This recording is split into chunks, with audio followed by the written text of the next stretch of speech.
Okay, guys, we are live. So for those listening at home, welcome to the Dungeon Musings YouTube channel. My name is Kevin Madison, and I will be your friendly game master today, because today we are carrying on with our ongoing campaign playing Paizo Publishing's very cool Pathfinder 2nd Edition fantasy RPG. Playing a campaign set in my own custom setting of the Spires of Paridar, a Coalpunk city of occult conspiracy, Dickensian class disparity, and industrial progress. And with me today are the stars of the Spires of Paridar campaign. I'll go the order I've got you guys on the screen here. Why don't you tell us who you are and who you're playing. First up, we've got Ingolf. Yeah, hi, I'm Ingolf. I'm playing Basil, or Basil Redbone. He's an Isoki investigator. And yeah, some call him Redbook, but he doesn't like that so much. Yeah, and well, he has some open cases to solve, I suppose. Yes. Nice. Next up is James. So I'm Sally Dumaire, a young lady of glowing skin and great subtlety and stealth, and a little bit of elegance. Very nice. Next up is Carl. Hello, I'm Carl, and I play Hannibal Ducard. He is a second-level gunslinger, a Dampier who also has a clockwork arm. Very cool. And last but certainly not least is Darren. Yeah, Darren here. I'm playing Dr. Adam Ursprung, who's a second-level inventor with his trusty sidekick, Igor. Lovely. So, guys, last session we concluded our last case, which was the art of labor relations.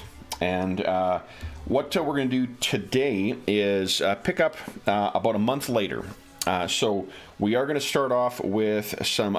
we've talked before we went live that everyone's got their all their hit points back. Igor has been reconstructed after he was so viciously torn apart by a margoyle. And we've seen some time for you guys to continue to pursue whatever interests or, pressing unanswered questions that you may want to pursue. You guys also got paid at the end. You got a little bit of a stipend from the, the Order of St. Sylvester at the end of last session, thanks to your new found friend, Sir Archibald Morgan. Let's see, I've got, where are you, Morgan? Where is he? Did I name him something funny? I probably did. Unless it's at, he's at the, here we go. So that was Sir Archibald Morgan, a member of, also another individual who had been altered by some of the signs of Paridar during the war. And now has been serving as a kind of monster hunter. So, in the what we're going to be doing is taking advantage of the downtime mode in Pathfinder 2nd Edition, which is found on page 481 of the core rulebook. In addition to, let's see here, other downtime. Okay, great. In addition to the tasks that are listed there, you can, of course, follow up on, any leads. What I want to know about, and we'll figure out how to put game mechanics to it as we discuss this, but I want to hear what you guys have been up to over the past month. So who has any ideas for what their character would have been doing since the conclusion of their last case? I can go first. Mine's fairly easy. So the first thing I wanted to do was very quickly, I wanted to, Adam, he's been a bit worried about the guy, the drunkard that he met when he was discussing with the union guys, or just outside the union guys. So what he's going to do is find him, and he's going to employ him for a month just to basically run errands and just get him supplies, and he's just throwing him a bone basically. Sure. So I don't know how much a monthly salary. No, I think that'll be factored into some of the funding that that Dr. Raycroft provides by way of a thing. So I think what our scene will open with then for our sort of montage of downtime activities is you busy. Once again, we see the outside, and let's move ourselves over to your neighborhood. And while I'm doing this, let's maybe remember to rename these things too, because I think this is your neighborhood here. No. This is why I need to name them. Yours is right. No, that's. Where on earth is it? Oh, it's right. Bet you it's right there. Yes, there we go. Okay. So I'm going to quickly rename this page so I don't forget again. We can see there is, once our scene opens with this down on its luck neighborhood, there are a number of people making their way around, going about their day-to-day activities. It's overcast, as it often is in Paridar, and we can see that the exterior of that same clothing shop turned emergency or casualty center. And there are inside, we see a couple of people still waiting to see Dr. Ersprung. Betty, his erstwhile secretary slash assistant slash nurse, is at the desk. And we can see then the door to the old office, which is now Dr. Ersprung's examination room, opens up, and you come out with a man who has his hand or his entire arm in a cast. The man is a dwarf, so he's quite small, or quite a bit smaller than what you are, and he looks up at Dr. Ersprung. He says, "Yes, oh, you sure, Doctor? I feel like I can move it, okay." No, that's definitely going to need a month's rest. Oh, I don't know what I'm going to tell my foreman. And he says, "But that's hardly your problem. Thank you, Doctor." He turns and being stomping his way off. You can see that his wife is waiting outside. She's knitting something. A pair of socks or something like that for him. As soon as he comes up, she dutifully stuffs it into her purse, or the big bag she has with her, throws it over the shoulder, and the two of them leave to walk out. You hear a bit of a crash, or at least the sound of something heavy drop from an adjoining room. This is what used to be the stock room in this shop. You open the door and you see waiting in there this man. Did we ever give him a name? I've got a feeling you did, and I've forgotten to write it down. That is not a problem. If we can't remember, then why don't we call him Cyrus?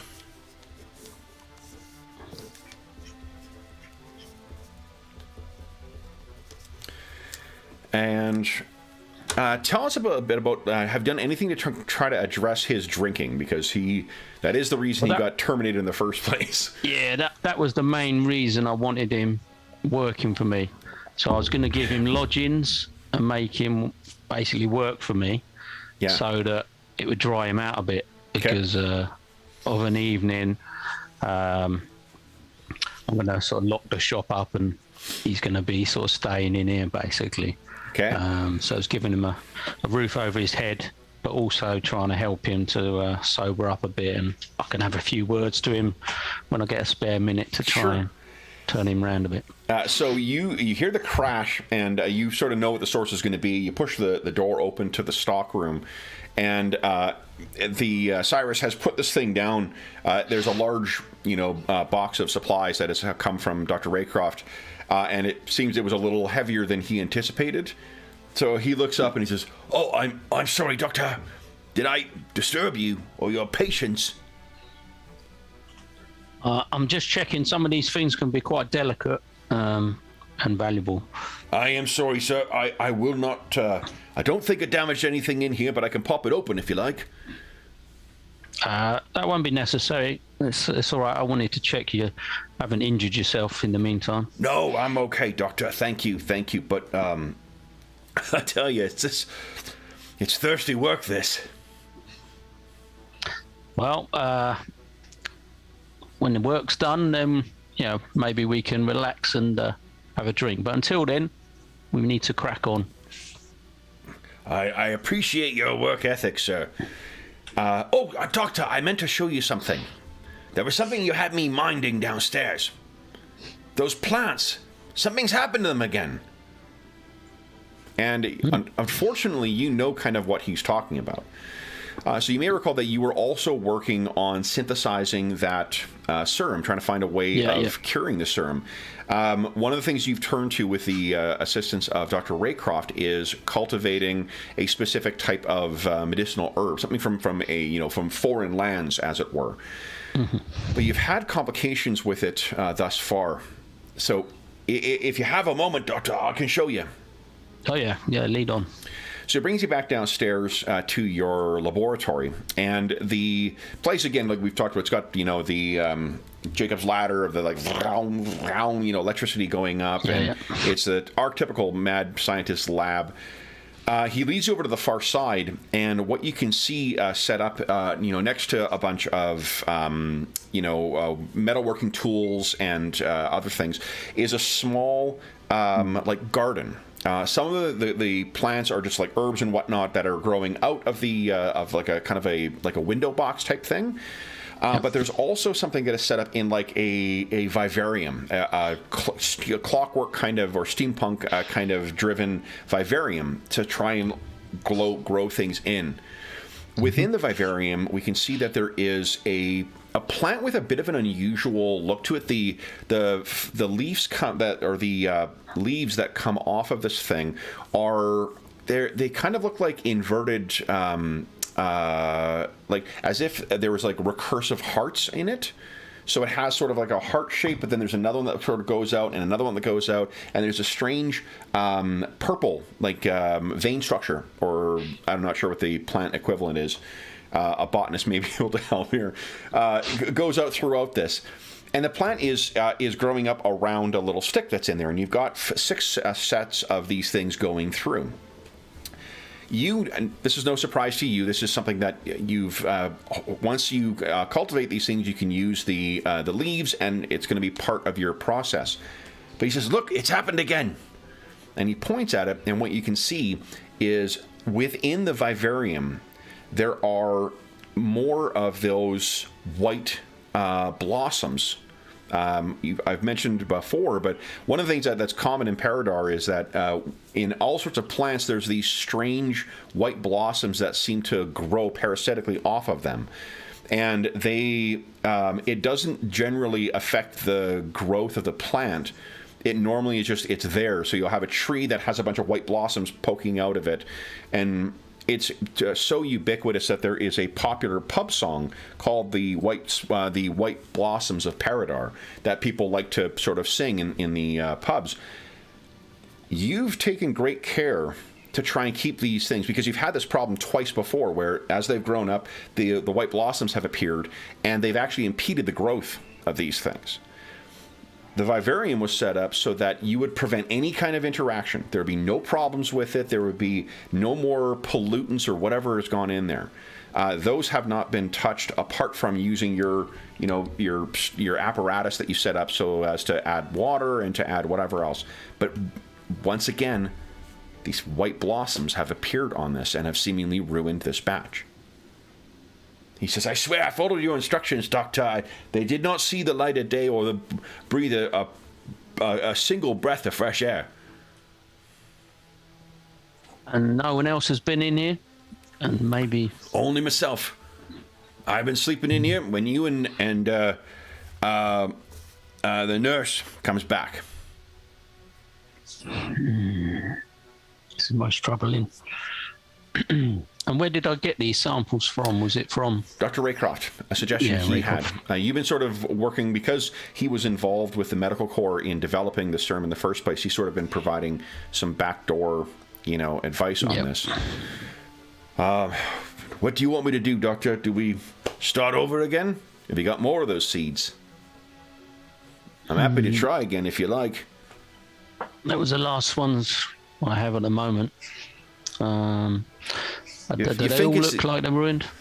They all look identical to the 2 other batches that you've grown before. And what you found is once those white blossoms develop, it sort of stunts the growth of the plant. From the way that the manuals that you received from Dr. Raycroft describe it, these plants should be growing up to be like good, a foot, or like a third of a meter tall. And it's just not, it's stymieing the growth. Do you have training in nature? Actually, whether you do or don't, you can give us a nature check here. Let's have a look. Or medicine. Either of those, whichever is your preference. Yeah, I mean, medicine would be probably better for me. Okay. All right.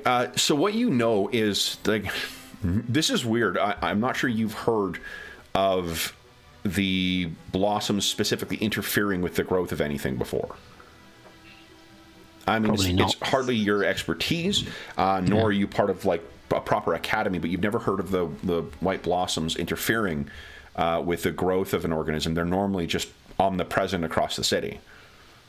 So, a perplexing mystery. Mm-hmm. So he says, shall I just dispose of them then? We'll leave one just to see if anything else develops. I think we should get rid of the rest. I'll do that. I'll do that before I'll finish unloading the cart, and then I'll come back and take care of that for you. Thank you. So you spare one last look back at the blossoms and then have to head back up and get back to seeing your patients once again. Who else wants to tell us about what they've been spending their month doing? I think Basil is looking for 2 things. So the first thing is finding out anything about those monsters and Captain Hunter, because this is still unsolved, and we failed to provide his widow now some information. Yes. This is something I think Basil takes very personal. I have. Okay. So I think he wants to find out something about that, and he's also curious about this Dr. Elizabeth Green who popped up in this investigation and seemed to know something about it. So why don't you give us this is going to be a gather information check, and I think that Basil might have a feat that allows me to use a different skill. Normally that'll be diplomacy, but I think he can use society instead. Or am I confusing him? Okay. No, that's correct. So why don't you give us a society check, please? Yeah. Very good. Wow. All right. So one of the things you found is it appears that your distinguished Dr. Green, some of the information you find over the course of your, dealing with your usual contacts, confirms what you knew before. She is part of the 9th Medical Corps. Yeah. So she definitely is part of that. And you also see that she seems to be fairly. It's a place you did not expect to see. You can picture that you're sitting down at your manservant brought you the morning paper. As you on the front page is another thing about one of the innovative changes that Eckhart Industries has pushed through. And look inside.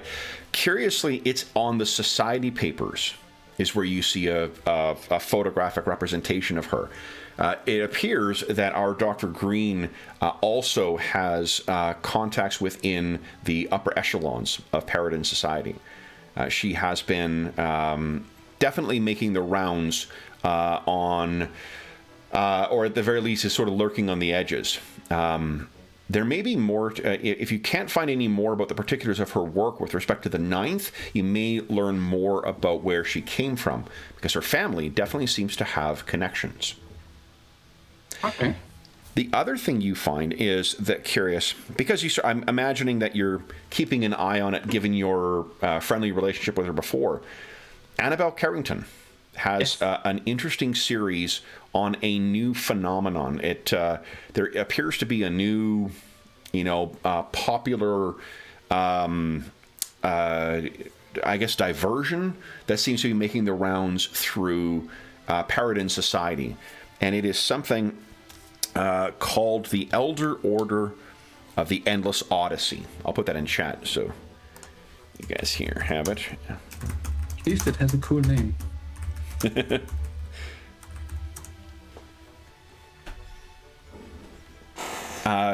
The fact that Annabelle is writing about it, or Ms. Carrington is writing about it, suggests that she may think something peculiar is going on. But she speaks of the curious enthusiasm with which some members have embraced this new, bold, and occultic pastime.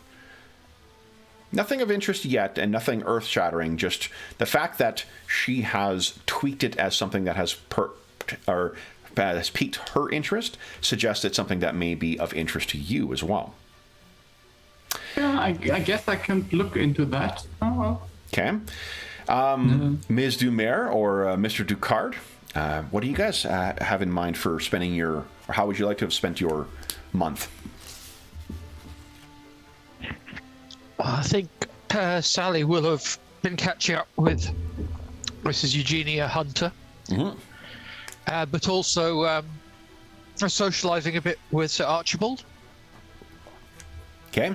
Since he is also sort of on the fringes of society, but also a bit of a outcast of absolutely an exception, as it were. Yeah. So I feel that we might have a connection, as it were. Well, and as a reminder too, in spite of his handsome appearance and the impressive figure that he cuts, he is unusually almost golden green or golden yellow eyes. Definitely set him apart from a normal, as it were, individual. However, if you make it known that you feel like you found a kindred soul, Jeannie very quickly decides to play matchmaker, and you find yourself once again invited to more of the more exotic, or not exotic, but more of the fashionable sort of salons than you have been in several years now.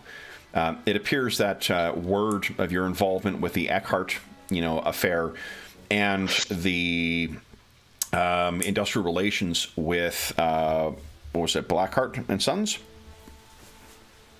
or Blackacre and Sons, has captured some of the very, very fickle interest of the society set. And to cushion the blow, in addition to Jeannie going, she lets you know that Sir Archibald will be attending this soiree as well. And of course, they picked me up, they dropped me down. Any of your very interesting friends will, of course, be welcome as well. Anyone fancy a party? Could be interesting. So, okay. If anyone's home, it's time for I would just an think, event.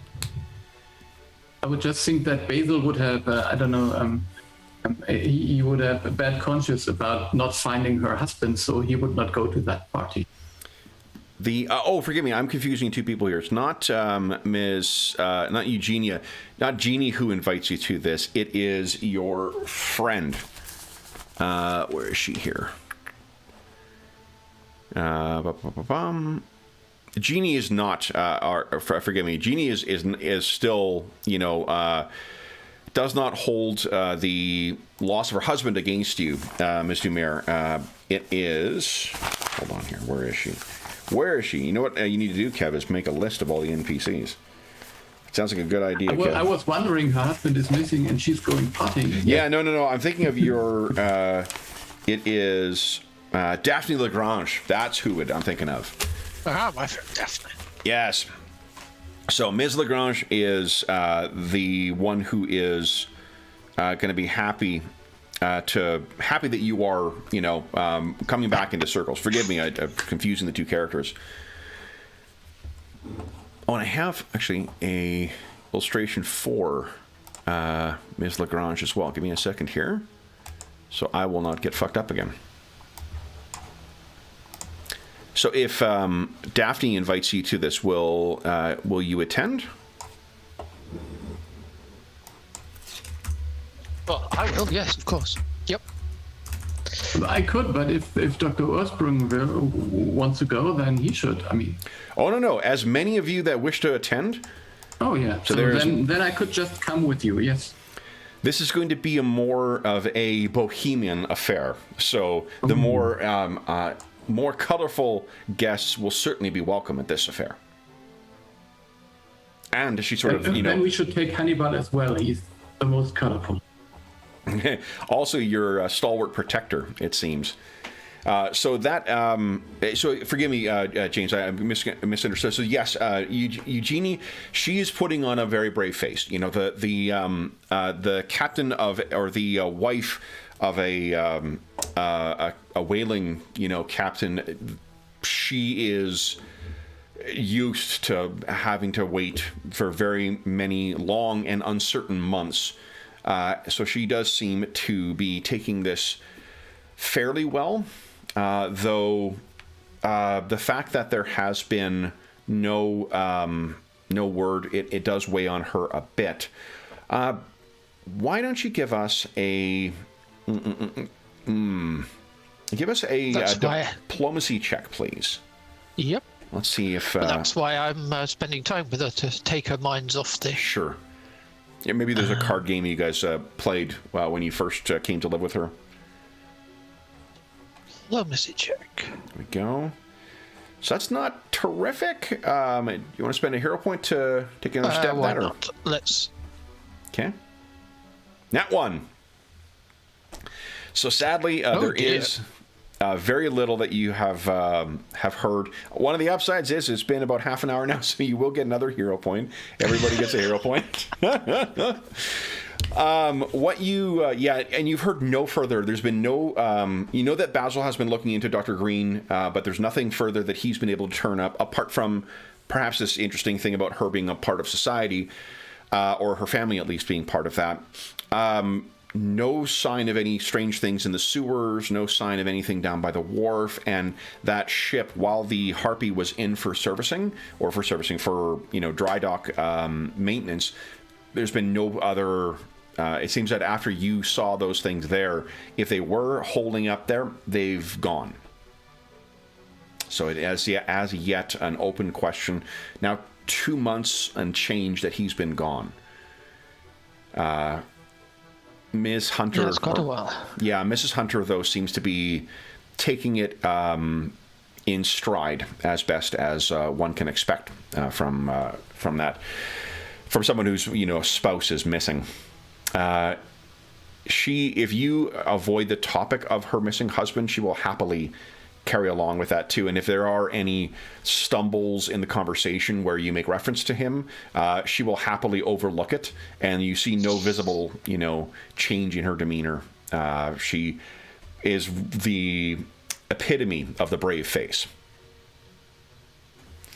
Hannibal, before we talk about this party, what do you wish to have spent your month doing, if anything? Yeah, I think he's going to make sure. I don't know.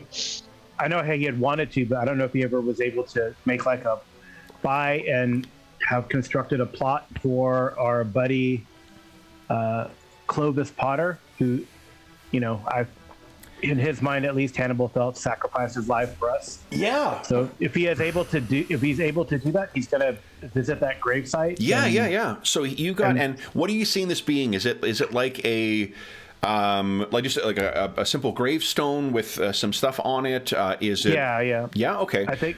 Yeah, it probably says. I'm not going to use the Ghoul Father. I'm going to say Clovis Potter. He lived and he died well. Mm-hmm. Do something you like that. include Some his simple- military rank in the? Yes, I would include his military rank. Okay, so I think we see, it's almost as if Hannibal is trying to look as cool as possible, striding through the graveyard. His long cloak or his long coats just caught very briefly in the wind. The mists or the fog that hangs around so much of Paridar slowly parting as he approaches the gravestone. And looks down at the gravestone. Yep. What, I think he probably would leave like I mean, Clovis was never one for flowers, I am sure, but he would leave like candy maybe, or treats for kids. Yeah. Since, so you come back, and how often do you think you come back here? Probably come back, at least weekly Okay. to visit, make sure it's, it's not defaced or. Mm-hmm. Do the weeding that the caretakers might not get to. Sure. So you arrive expecting to do the usual, like there's been snowfall the last little bit, dust it off so that the gravestone is clear. Remove any kind of detritus or whatnot that has come. And what you can see as you get to the stone, you're a little bit surprised this week because one of the things that generally happens is like the candies, this is they are put in wrappers, but there is still an odor that goes through, and usually it's there are crows that are sort of lurking nearby ready to snatch those things up as soon as you walk away. So you place them, you bring your little bag full of treats once again up here, and you can see that this time for one the stone is completely clear. There is no sign of the what do you call it? There is no sign of the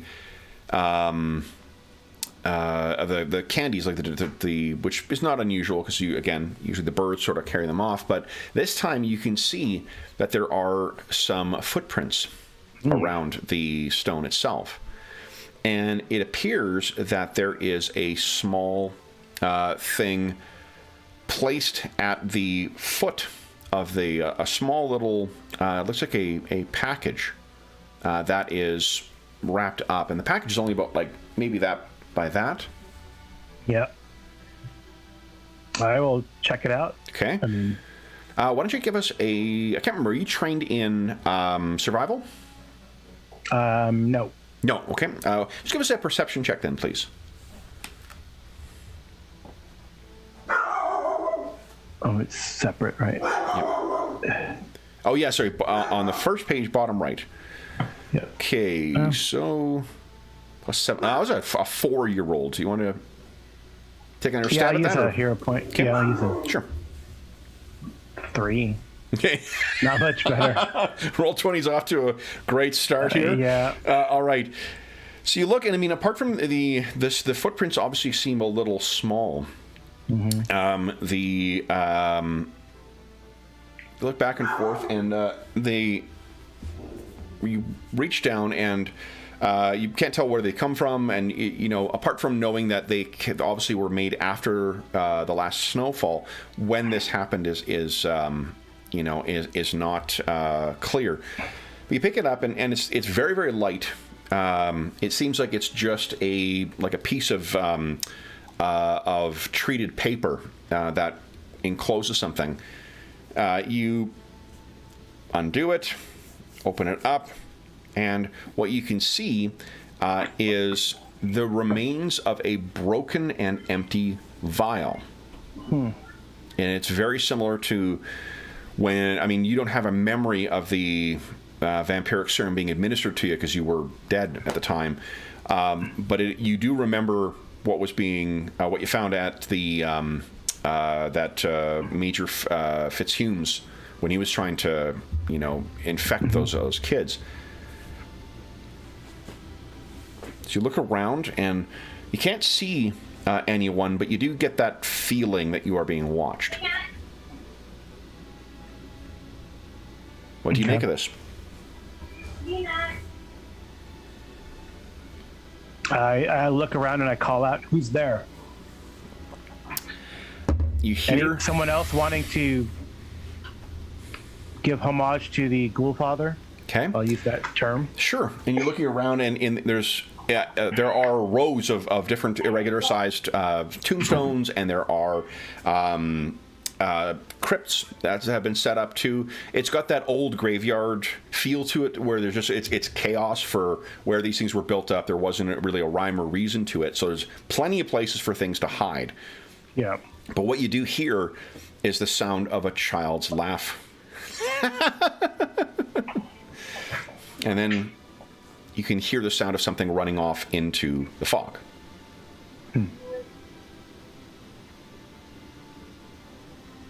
That's interesting. So, but it, like the vial is broken and it's used up, right? So The vial is broken. Yep. There's nothing inside. Yep. I'll probably take it to Dr. Earthsprung. Okay. So I think that we'll say then that Hannibal's aware of the invitation that Sally's received from Daphne, from Ms. Lagrange, and the Basil's request that you attend the event as well. So you know of this, and we'll cut to you arriving at Dr. Earthsprung's casualty. And I think this is probably, if not the same day, it's probably the same day, we'll say, as when, Dr. Earthsprung, you've yet to address the issue of the White Blossoms. Cyrus is dealing with the work down below. And maybe you're talking to your nurse when you see Hannibal come sauntering in, because it does sound like it was earlier in the day when he went to the graveyard. Hannibal's not, a quick look over, Hannibal does not appear to be, like, making any, demonstrations of pain, doesn't seem to be injured. So maybe something else that brings him to your casualty.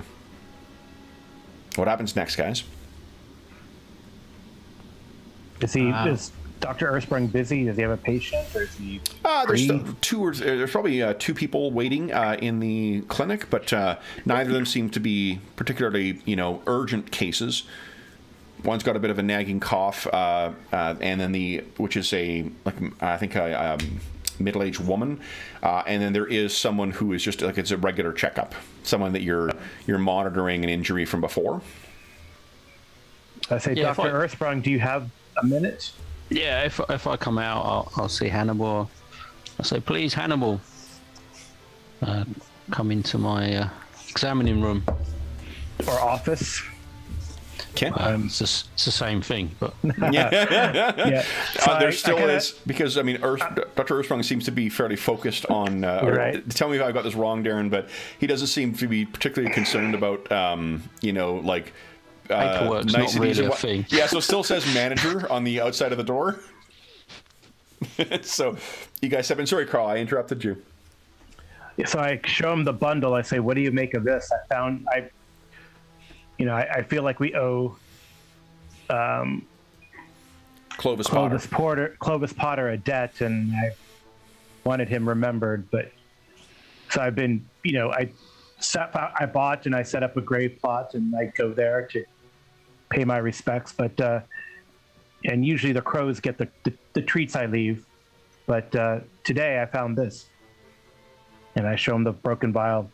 And I did not see who it was that left it, but I heard them, and it seemed to be a child. I'll take it off him, and I'll put it under a scope, and sort of see if I can see any sort of remains that might be, just... Sure. Why don't you give us let's see here. Give us a medicine check, please. And there's some other information. Oh, okay, great. So this is, there are only very, very small remnants left. You take sort of a cotton swab and go on the inside of this thing, place it on your slide, and then look at the residue.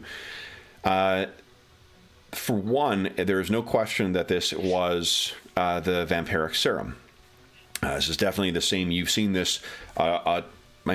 More times you can count at this point. You spent the last 2 months, struggling to try and figure a way to crack this code, as it were. The other thing you note is the vials themselves. While the the containers, the vials themselves, are not marked, as is often the case in any bureaucracy. Keeping track of things is an important bit of the bureaucratic process. So looking at the other end of it, there is a stopper on it, and it has been numbered. And what you can tell is that this is from a separate batch than what you guys had encountered 2 months ago. And is that a later batch, as in a higher number? The number is later. Yeah. So this is a more recent batch. And there's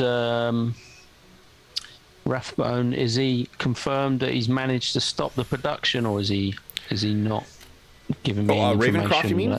Yeah, Ravencroft. Sorry, Ravencroft. He has not been successful. No. Okay. Well, I'll explain to Hannibal then. I'm confident this is the serum that we've encountered before, but it's definitely a later batch, so it is still being manufactured, which is obviously troubling. Has it got fingerprints on it that I could tell if it was like a small kid or a sure. an adult? So just to be clear to Dr. Ersprung, Dr. Raycroft hasn't. The last you heard from him about this or on that topic is that he was going to attempt to do that. Oh, so, yeah. So you haven't. This seems to be.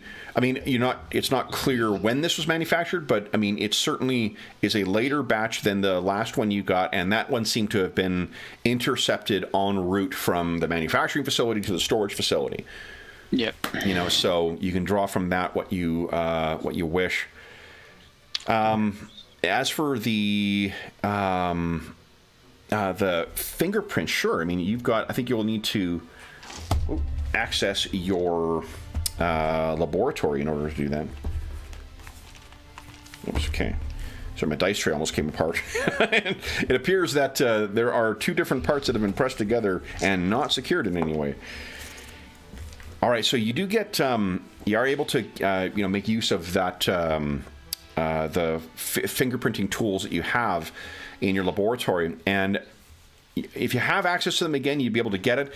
It definitely is from either a small person, like a child, or a halfling, a gnome, a goblin, some smaller, ancestry. It's unlikely to be a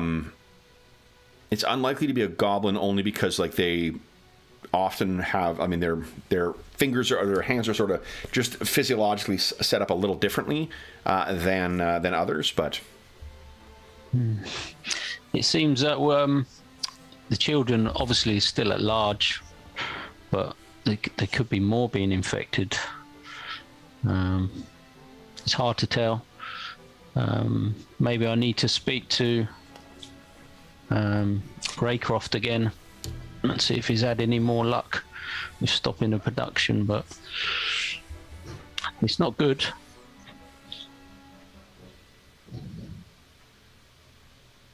So Hannibal, you also have, I think, what you were asked to deliver news of this soiree to Dr. Ersprung as well.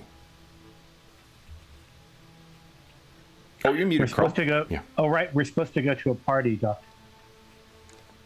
It sounds lovely. Well, maybe, I mean, these things do bring out some individuals. Maybe we can make some contacts.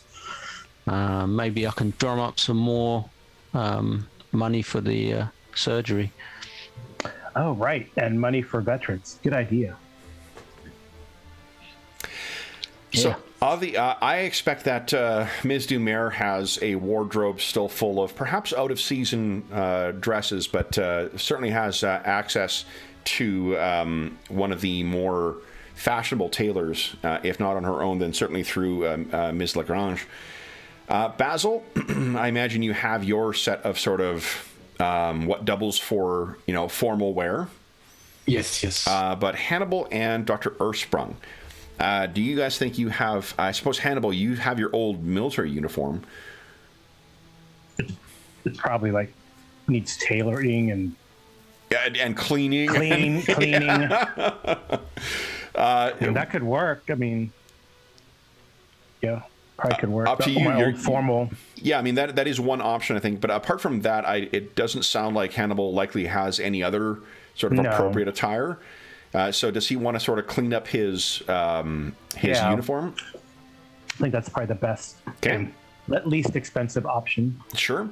And then Dr. Ursprung, I expect you do not have formal attire, or do you think that Dr. Raycroft has supplied you with at least one in the course of your fundraising for the unfortunates? I expect that he's got some sort of black, like the jacket from a suit, but very old, the classic sort of pads on the shoulders, something like the Addams Family, you know, the big sort of bulky shouldered jacket, and then, you know, sort of fairly scruffy, but the best trousers he's got, and probably some sort of white t-shirt underneath. Sure. Sort of V-neck thing. But so then the soiree is this evening. It's one of those things. So you guys will have the afternoon to make any changes or whatnot. Otherwise, you'll be meeting at Shadow Eliminations, at the office of Shadow Eliminations, and then making your way to the party. If there's nothing else that is going to happen today, guys, we can cut to you guys all arriving at the at the actual office itself.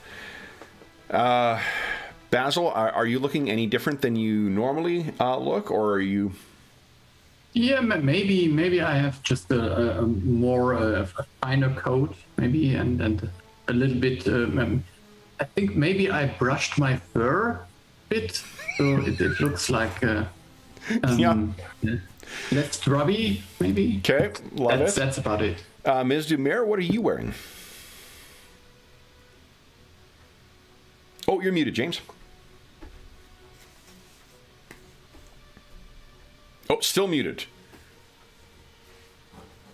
I'm not sure if you muted yourself in Zoom.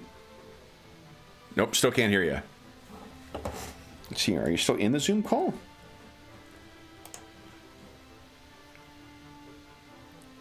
yeah, still muted on Zoom. Oh, you're still muted in... I tested it worked. I'm wearing a dark blue satin gown with some pearls. I'm not sure if they're high quality because I'm not that well loaded, but they sort of echo the lights that are on my skin as well. Perhaps a gift from your time in the sun in Paridar society.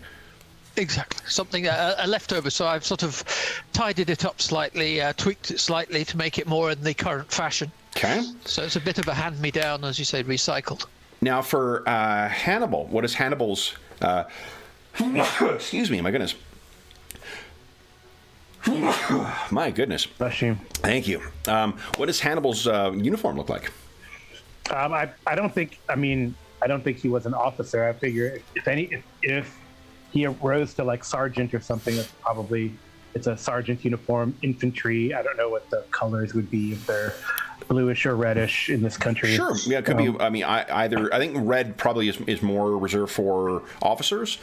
So maybe like a bluish, more subtle thing. Blue trousers. You know, there's a stripe down the side, and then you have his like unit and all that kind of stuff, or however they. Yeah. But it's not. So back in that time, it wasn't. They didn't have like unit patches really, right? So it's just right. I don't think so, right? Didn't have unit patches, or they didn't have like nowadays you have like so there definitely were ways of differentiating between the different units. I just don't know offhand what they are. I don't. But what I guess the other thing is you certainly have at least 2 medals. Combination. And he definitely wears those, polishes them up. Also polishes up his arm. Nice. Okay, cool. So he's really, in spite of not keeping care of his uniform, I suppose it sounds like he's falling back on his routine and, the polished boots, the shining metal. So when Hannibal comes in, guys, he cuts a completely different impression than what you guys have seen before. Then Dr. Earthsprung arrives. And Ms. Dumer, you see Dr. Earthsprung come in wearing what he was, what Darren's described. This will definitely draw attention at the shindig, although, Dr. Earthsprung definitely cuts a memorable impression, or makes a memorable impression with his face, as it or is. Do you have any suggestions for Dr. Earthsprung before you guys head out, or will you be presenting with his hand-me-down clothing?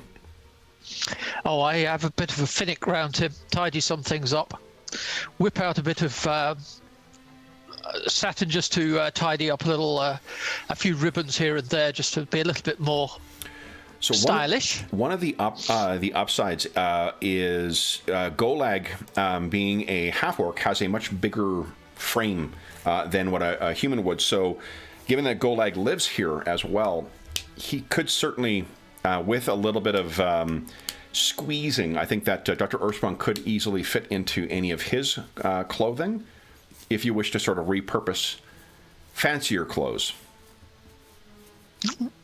Let's give that one a try. Dr. Earthsprung, are you on board for that? Yeah, I mean, it'll go along with it. Okay. No skin off his nose. So having the replacement outfit sort of put together, what do you guys think Dr. Earthsprung is looking like as he is heading off to this party now? Uncomfortable. Sure, we can even find a top hat. Yeah, we even find him a top hat from Gulag too, right? Yep. Golag most definitely. You're looking very banker, Doctor. Yeah, and it's extraordinarily uncomfortable. I don't know. Does it enter into Dr. Earthsprung's mind that he like because he's discomfort because he's uncomfortable in the clothing, and in the sense like he's wearing something that's not him, or is he? He thinks he's going to stand out now. He's a bit self-conscious. Okay.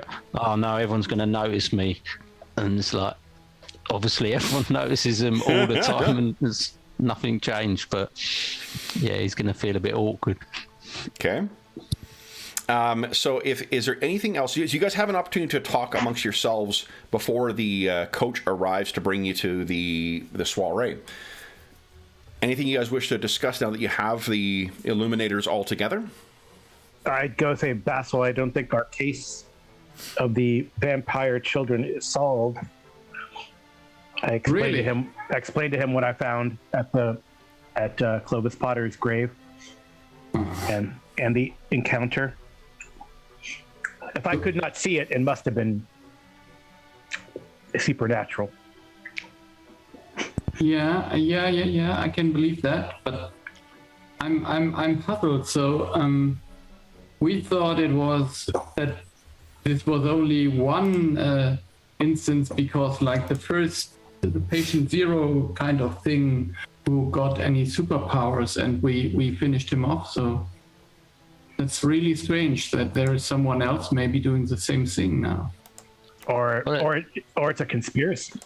I was going to say he was controlling them, but it doesn't mean there's not more the children being infected for other. Yeah, but someone has to do that then, and supply them, right? Supply them.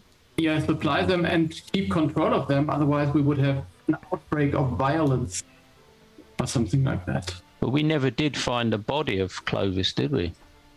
Yeah, but is he really the one who is? I always had the impression that in his strange kind of way, he was liking his children. Oh yeah, I'm not saying he's necessarily doing anything wrong with them, but they could still be under his umbrella, as it were. Well, I mean, why would they leave? They know I visit I don't know if they know I visit the grave, but I don't know. It could be a message to us that they're still out there, and I don't know if that's a warning or. Yeah. No, I was just hi, thinking. how you doing? So someone has to create the new vampire's children. Let me put it this way. So because it was a new vial. Bring me. Oh, I see. Or is it just being fed to them? So you mean they need some supply? kind? They need supply. They're keeping supply. Or it could be a message. I don't know. We never found the cool father's body. I look at Sally. I go, "Oh, did we?" I try to update her as best we can on the situation too. Sally's always provides good insight. So, what do you make of the vial being broken? Oh, maybe they're destroying it. That could be another possibility, and dumping it. I mean, I guess they could break it and drink it, but if it's broken, or it's to show that it's been used, that that's. At least they have supply, or they could get hold of that stuff, and that is interesting because I would say that the military keeps this thing close to them, and it should not be available on the market. Yeah, they hijacked the shipment last time, didn't they? Yeah. Yeah. Yeah, it was the kids who had. One curious thing too is if whatever else is going on, you remember reading about this in the paper. Miss Carrington was writing about this before. Basil, you've seen nothing about any further theft of any medical property. Yeah, and there was no at least I don't remember that there was some outbreak of violence somewhere where the last time the children could not control their violence in a way. So I'm not sure what to make of that right now. Maybe it's worth investigating another night where Clovis used to hang out. Maybe there is still some remnants of the children or signs of something going on. Yeah, we could do that, yes. And I would inform the others as well that Dr. Elizabeth Green, who was also involved in this 9th Medical Corps and was in this other investigation, she seems to be kind of high society herself. Maybe we could meet her at the party and get some scoop on that case as well. I don't know. It's at least a possibility.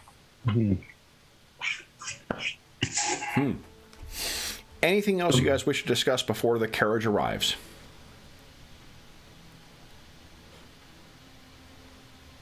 No, I think so. I don't think so. Okay. So the carriage arrives. We see the door to Shadow Illuminations come out, and our 4 extremely well-dressed party goers make their way in. It is a uneventful ride across town to the nicer neighborhood once again, or to one of the nicer neighborhoods. Allow me to escort you over there. Oh, did I grab the wrong... There we go. Look at that. My labeling that one thing has already paid off dividends. I've been able to go right back and grab all our characters. All right, so here we go. Let me get... Oh, for fuck's sake, come on. There we go. Boom. And... boom. Okay. So you guys come rolling up to this fairly opulent... Oh, actually, you know what? Let's use Eckhart House as a point of reference, because it is a very... It's not at Eckhart House, but it's a very nice neighborhood. Have you guys discussed anything about this party, or just to sort of enjoy each other, enjoy the evening as you were? Or did you have any professional interest in the networking that will happen? As I said, I'm always looking for funding, if I can find anyone. Okay. That's, sympathetic. But there's all these open cases, and maybe we could find something out about the Elder Order of the Endless Odyssey, just because it has this amazing name.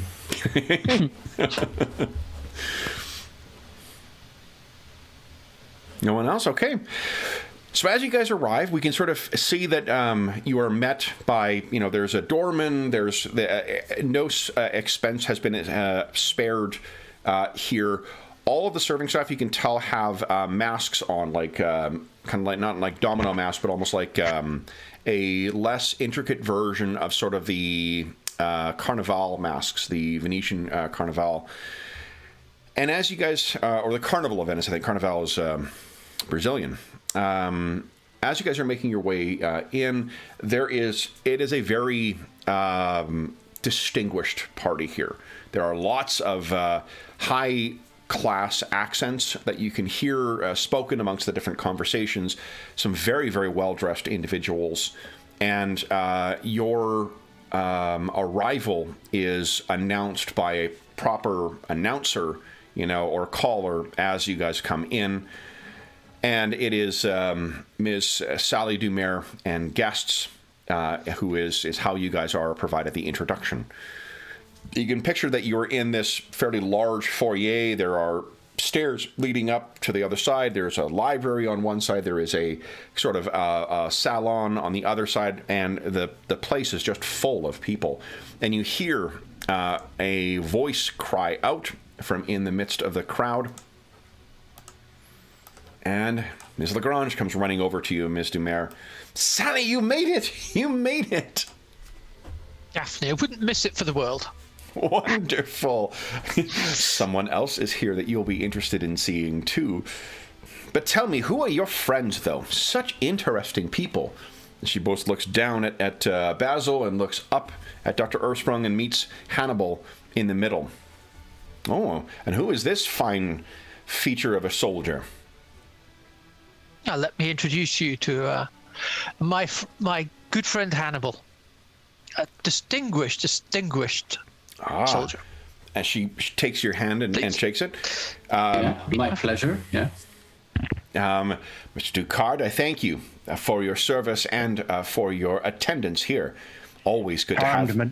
Charmed, ma'am. And to you as well. This must be the esteemed Detective Rathbone I hear so much about. Yes. Thank you. So I heard very, very wonderful things about you as well. So full of flattery. Tell me, do you pay Ms. Carrington to say such wonderful things about you in the paper, or is she just smitten with you? And Sally, that's clearly an offside joke that Daphne is making here. I just, I don't, honestly, I don't know why I deserve. She says, "Forgive me. Praise. I'm so used to teasing. Teasing with Sally. I forget my manners sometimes." And last, you must be the Dr. Earthsprung that Sally has spoken so much of. Thank you so much for joining us as well. A pleasure.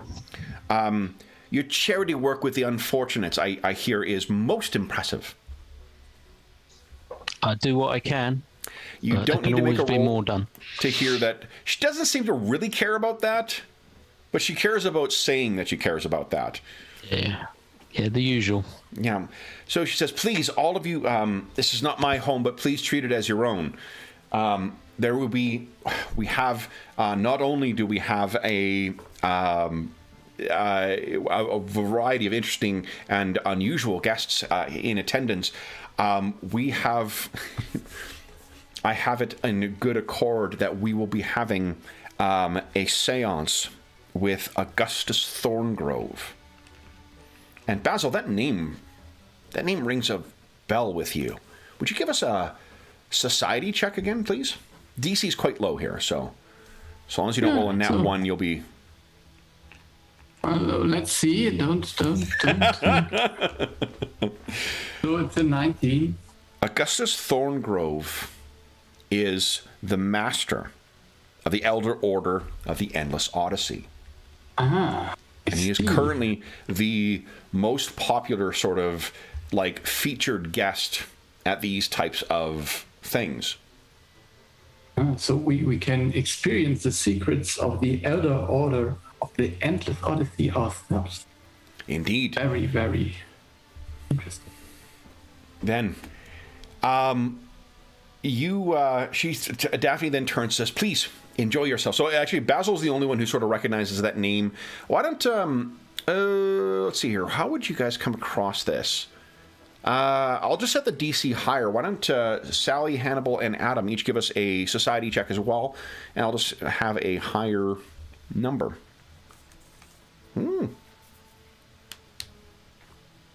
Okay.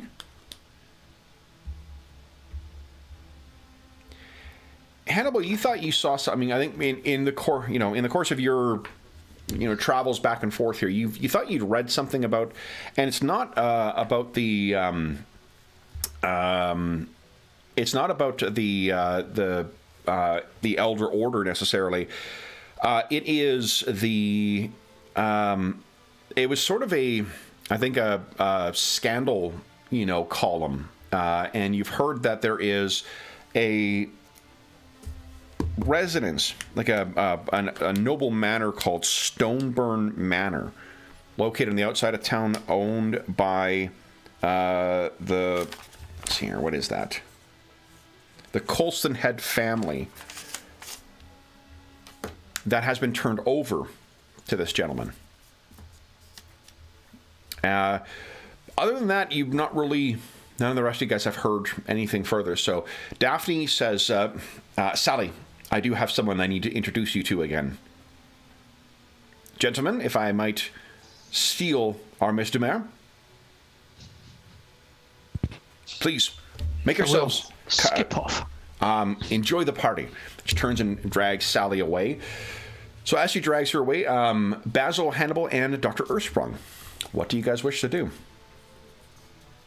Basil from sorry, Carl. Basil. The other two are unlikely to have made the connection between Thorngrove and the Elder Order. Yeah, I would say that then. Yes. Share this information. Okay. And then, sorry, Carl. What were you saying? Access. That wasn't me. Sorry, my wife was telling me something. That's okay. He's gonna let him know about the Thorngrove thing. Have you heard of it? This medium is connected to the Thorngrove estate. Stoneburn Manor. Stoneburn Manor. I'll put it in chat. Stoneburn Manor, no. Right now, it doesn't ring a bell.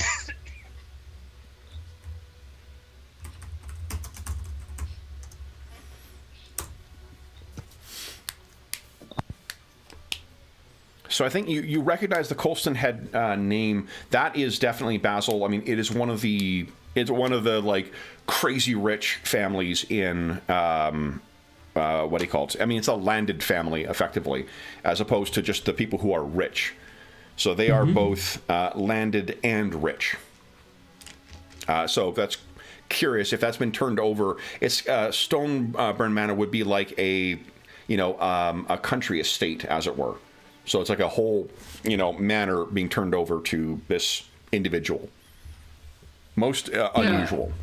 I guess he will offer them some kind of insight. Okay. Like that, yeah. So then, Basil, Hannibal, and Dr. Earthsprung, as you look at sort of the crowd of people, how do you want to proceed with the party? Do you wish to go and try and seek out certain people? Do you just wish to see who comes up to you, or just, mingle as a group? Do we recognize anyone there at all, other than the people we've already contacted? Sure. Why don't Basil, Hannibal, and Dr. Earthsprung each give us a perception check, please?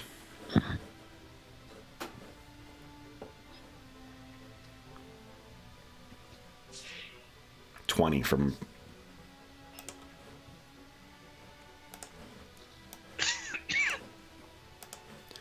You see, I would be looking for Nat 20 from Hannibal. He knows everyone. Hannibal, as you have been, Basil, mentoring Hannibal in the ways of sort of the investigator, the trying to help him improve his detective game, as it were, which has led to a lot of time spent before that, that mystery board or whatever that you have constructed in your office. And Hannibal, there's a face among the crowd that you recognize that has a string tied to it on Basil's board. Yeah. Dr. Elizabeth Green, So, and this is like, she's on the far side of the party, you know, between people. There's sort of this brief moment where things are passing, and Hannibal, you just clock her immediately as, like, there she is.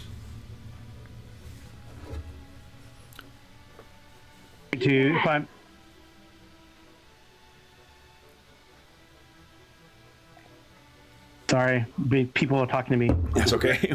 All right, so he's gonna either, maybe Dr. Earthsprung should meet her as well. So he's gonna tug on Adam's arm and point out and move in that direction.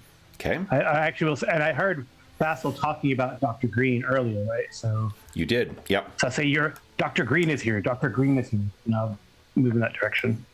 What was she a doctor of? We don't know yet. You know that Dr. Green, what Basil knows, just to refresh, is that she showed up after there was that break-in at Captain Hunter's residence, when after Captain Hunter went missing, and there were two burglaries, one that was very unobtrusive and one that was quite obtrusive. She called the constabulary, and along with the constabulary, Dr. Green came and attended. You also met her for the first time after you tracked down that merchant who purchased one of the items after one of the sailors sold it to a secondhand, or no, sold it through his cousin who worked in that merchant's warehouse. Mm-hmm.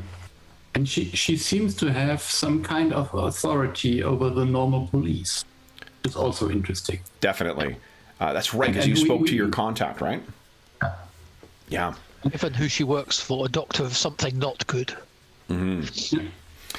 So then, do you guys wish to, I think, Hannibal, once you sort of gesture over towards her, Basil, you sort of like, you know, and position yourself in there's stairs in the front, so you sort of go up a little bit to get a better vantage, and you can now see where Hannibal is pointing. So what do you guys wish to do? I think we should go to her and talk to her, and I think Hannibal is quite right. I think maybe Dr. Earthspring, you should talk to her, and we keep ourselves in the back. Okay. So our three distinguished gentlemen begin making their way across the party towards that. Let's cut over to where Ms. Dumer is active. And what you can see, Daphne has sort of been catching you up on sort of the gossip. You know, this is one of the ways that you constantly stay abreast of the, what do you call it, of the goings-on in the noble set is for her. And it seems that, like, she's very, very excited about this Elder Order of the Endless Odyssey. Apparently what this does is other seances, you know, they'll call on the dead, they'll call on, you know, speak to the spirits of beyond, they'll put a big show on for it, and, you know, it's and they'll claim that it's ancient secrets. The thing that's really unique about this, Sally, is that this one, Thorngrove, brings your past lives into you. Can you imagine what you might learn? What would you find? Goodness gracious. Past lives? Indeed. So they say. Have you heard more about it? Have you heard of somebody who's actually taken this on? I have yet to see this. So apparently my standing has been slipping, because this is the first party that I've been invited to where he has been performing. But I know that several others have been of interest. I know that Cassandra Brancaster and Beatrice Ivywood have both fully devoted themselves to him and have agreed to join his order, as it were. They're both such fashion-crazed, well, at least Beatrice is. I'll put those names in chat for you.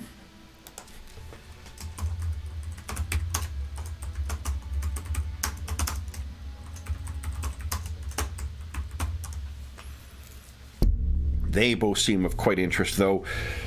I've heard it's not for the weak-willed, though. You didn't hear it from me, but I heard that Vesta King has not been seen since her endless Odyssey. Why don't you give us a society or a diplomacy check, I think, Sally. See if you've come across... That's preferable. Yeah, Vesta before. I'll put the name in chat as well, too. You remember meeting Vesta before. Vesta does not stand out. She's very much of the ilk of Daphne, but not as successful. Daphne is just an extremely likable person who happily easily moves her way throughout the different sort of social cliques that make up the upper echelon. Vesta is just sort of like an unmemorable carry-on, a less charming version of Daphne, if you will. Also more prejudice, I imagine. Yeah, because Daphne seems rather more fun. Yeah. Also, I mean, you'd put Cassandra and Beatrice in the exact same category.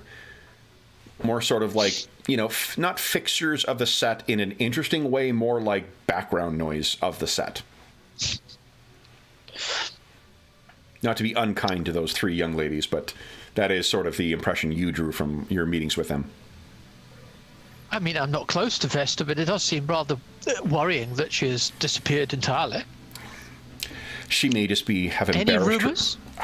She may have simply embarrassed herself. Nothing I've heard, but then again, people aren't as eager to talk to me as they are to an illuminator. And she sort of, playfully taps you on the shoulder.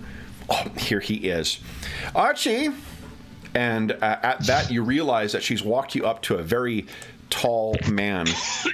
And as he turns around, I should change his descriptor here as well, because you guys know who he is now. You find yourself standing face to face and eye to eye with the golden-eyed Sir Archibald Morgan. And turns and looks down, and his face breaks out in a big smile. And he says, Ms. Dumer, Ms. Lagrange had indicated that you may be joining us today. Good evening. A pleasure to see you as always. Delightful to see you again, and clearly in the best of health. And I do rather like your outfit tonight. Very dashing. He nods, and you see there's the big, the big broadsword at his side as well too. He says, "Very kind. Your gown is most becoming." And Daphne is just sort of standing there, playfully moving eyes from one side to another side. And he says, she says, I was just telling Ms. Dumer about the seance they intend to perform today. And the Sir Archibald says that I have heard such things. And Ms. Dumer, what's your perception bonus? Yeah. Is it -3? -1. -1. It's apparently a nice enough day for my idiot neighbor to get out their fucking muffler car. Sorry, it's 3 is my perception. Your total bonus? Okay. All right, because you got a penalty to wisdom. Yeah. All right. So there is, at the mention of the seance, Sir Archibald doesn't seem pleased, or at least thrilled or excited about this stuff. He seems kind of as if there is an ulterior motive that brings him perhaps here. And he says, yes. Indeed, I look forward to seeing that Mr. Thorngrove's performance.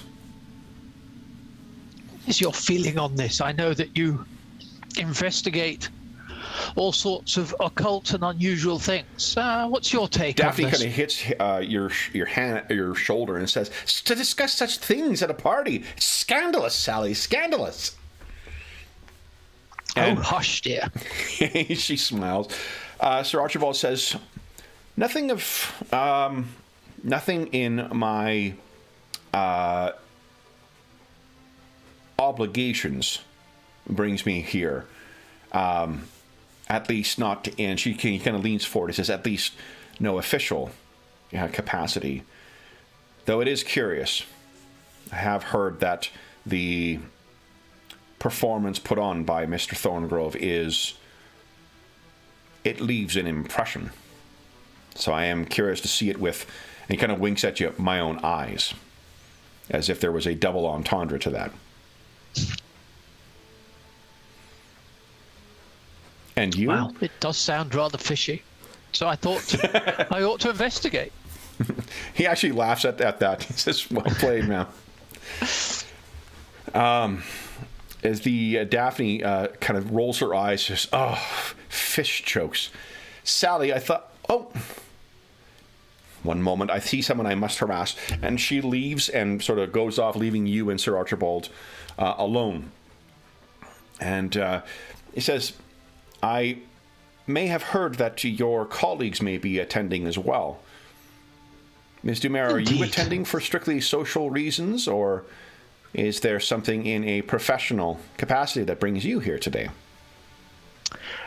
Myself? No. Purely a little chance to mix again with people I knew before. It's purely social on my part. But you know my colleagues. It's all work with them. Indeed. And you can see the that Basil and Hannibal and Dr. Ersprung are sort of making their way across the crowd, as it were. And he looks as he sees the three going across, and he says, the top hat was a curious choice for Dr. Ersprung, because he's just like towering over everyone, and the top hat adds an even greater presence. So you're having no difficulty making their way across. You're doing. Oh, I rather thought it was slimming for him. I can see that, and he raises his the crystal glass towards you and toasts, and then takes a sip. We will cut now as you guys retire to a conversation among yourselves. Everyone seems to be talking around you guys as well. Sally and Sir Archibald, you're not the focus of attention at this party, so you guys have a nice little island in which to have your own conversation. Basil, Hannibal, and Dr. Ersprung, how do you intend to approach Dr. Green? Do you just walk up to her at the party, or are you trying to kind of catch her unawares? Are you allowing her to catch view of you? Dr. Ersprung, of course, you are very obtrusive, or at least very distinct in your approach, but you can try if you wish. Just nudge him, or I'm not sure that's an option, really. yeah. Just Donking boots and just go to her. She will immediately talk to you. I'm pretty sure she can't miss you. Yeah, I'll make sure not to interrupt if she's in mid-conversation with someone. Okay. But, try and time it that she's finished a conversation or going to get a drink or whatever. So let's set a first impression here. Why don't, Dr. Ersprung, you give us a diplomacy check, please?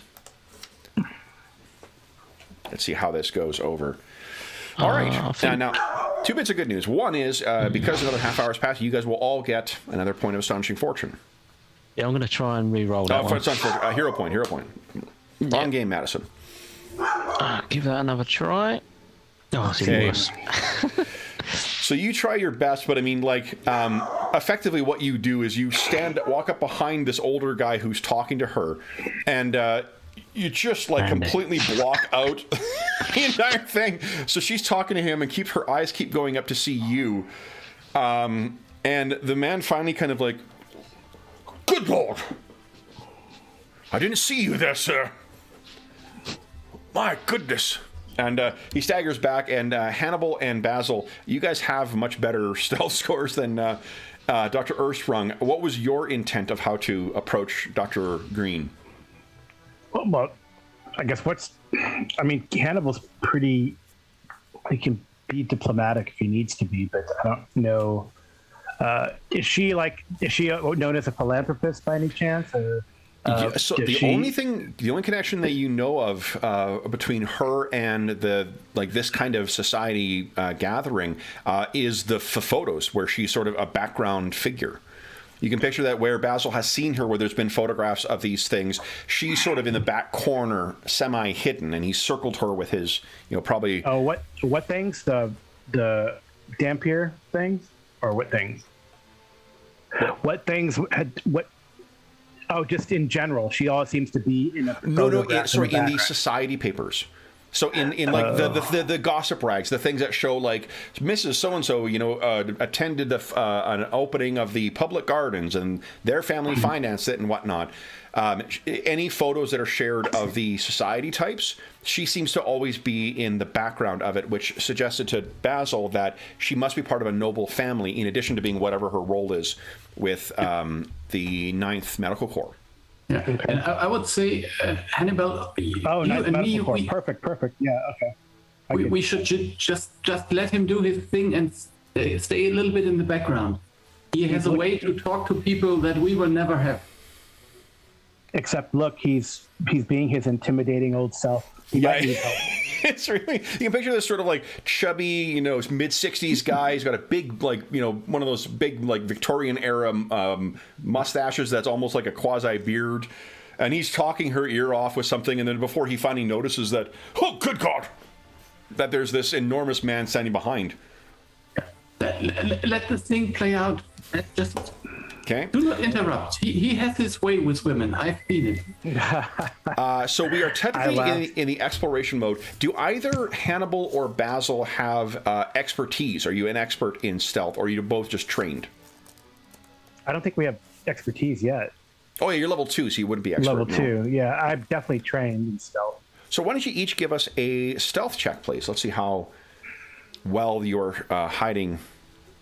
Well, Hannibal's like the shadow. Yeah, I will just re-roll that. Okay, spend your hero point. For the fun of it.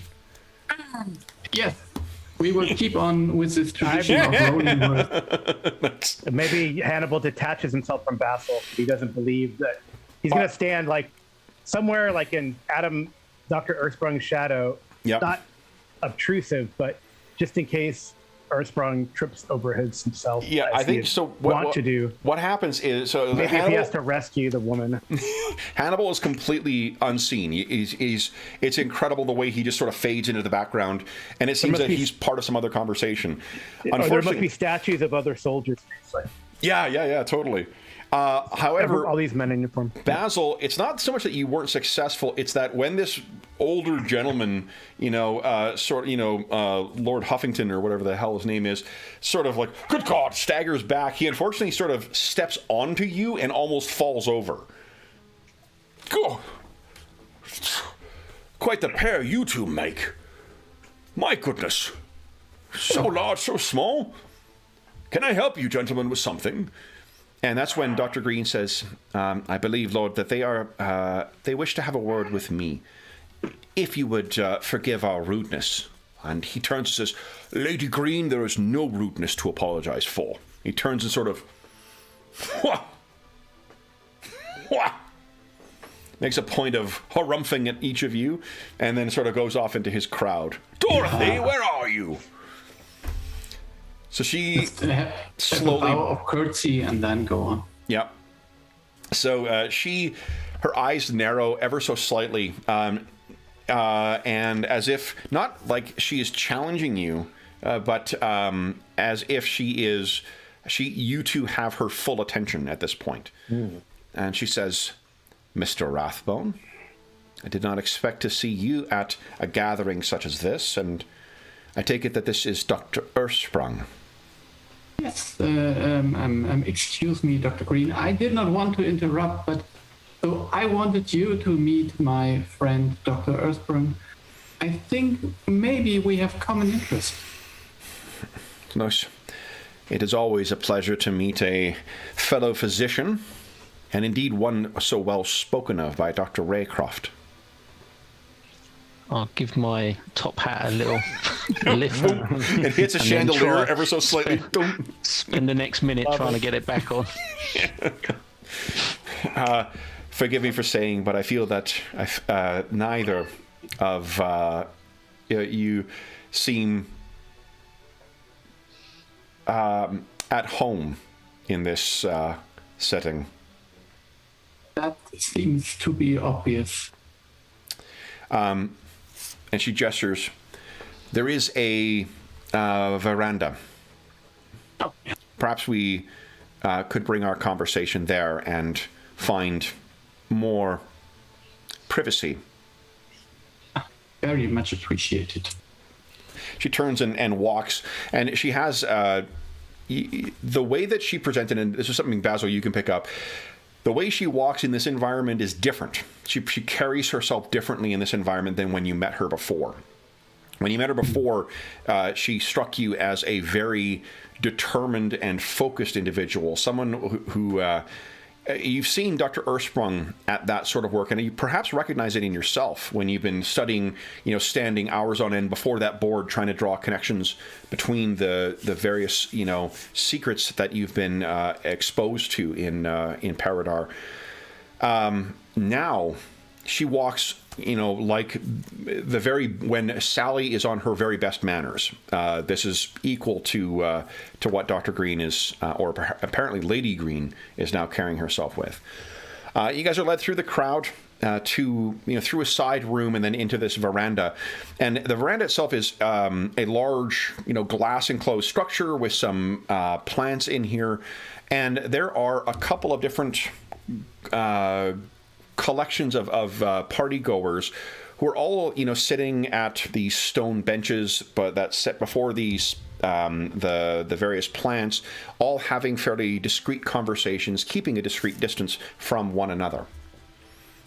She brings you over to a small pool where there's a fountain there's water coming out of the top of it, playing down, and there are some fish, and they look to be the way that they glow, or there are shimmering colors going across their scales, makes you think that they are perhaps some kind of either unusual mutation or a magical effect. So the babbling sort of goes down. Mr. Rathbone, are you and Dr. Ursprung here in a professional capacity today, or have you come to see the show? I fear that both are related, but I'm not so sure about that now. But maybe the show also has professional implications. We don't know yet.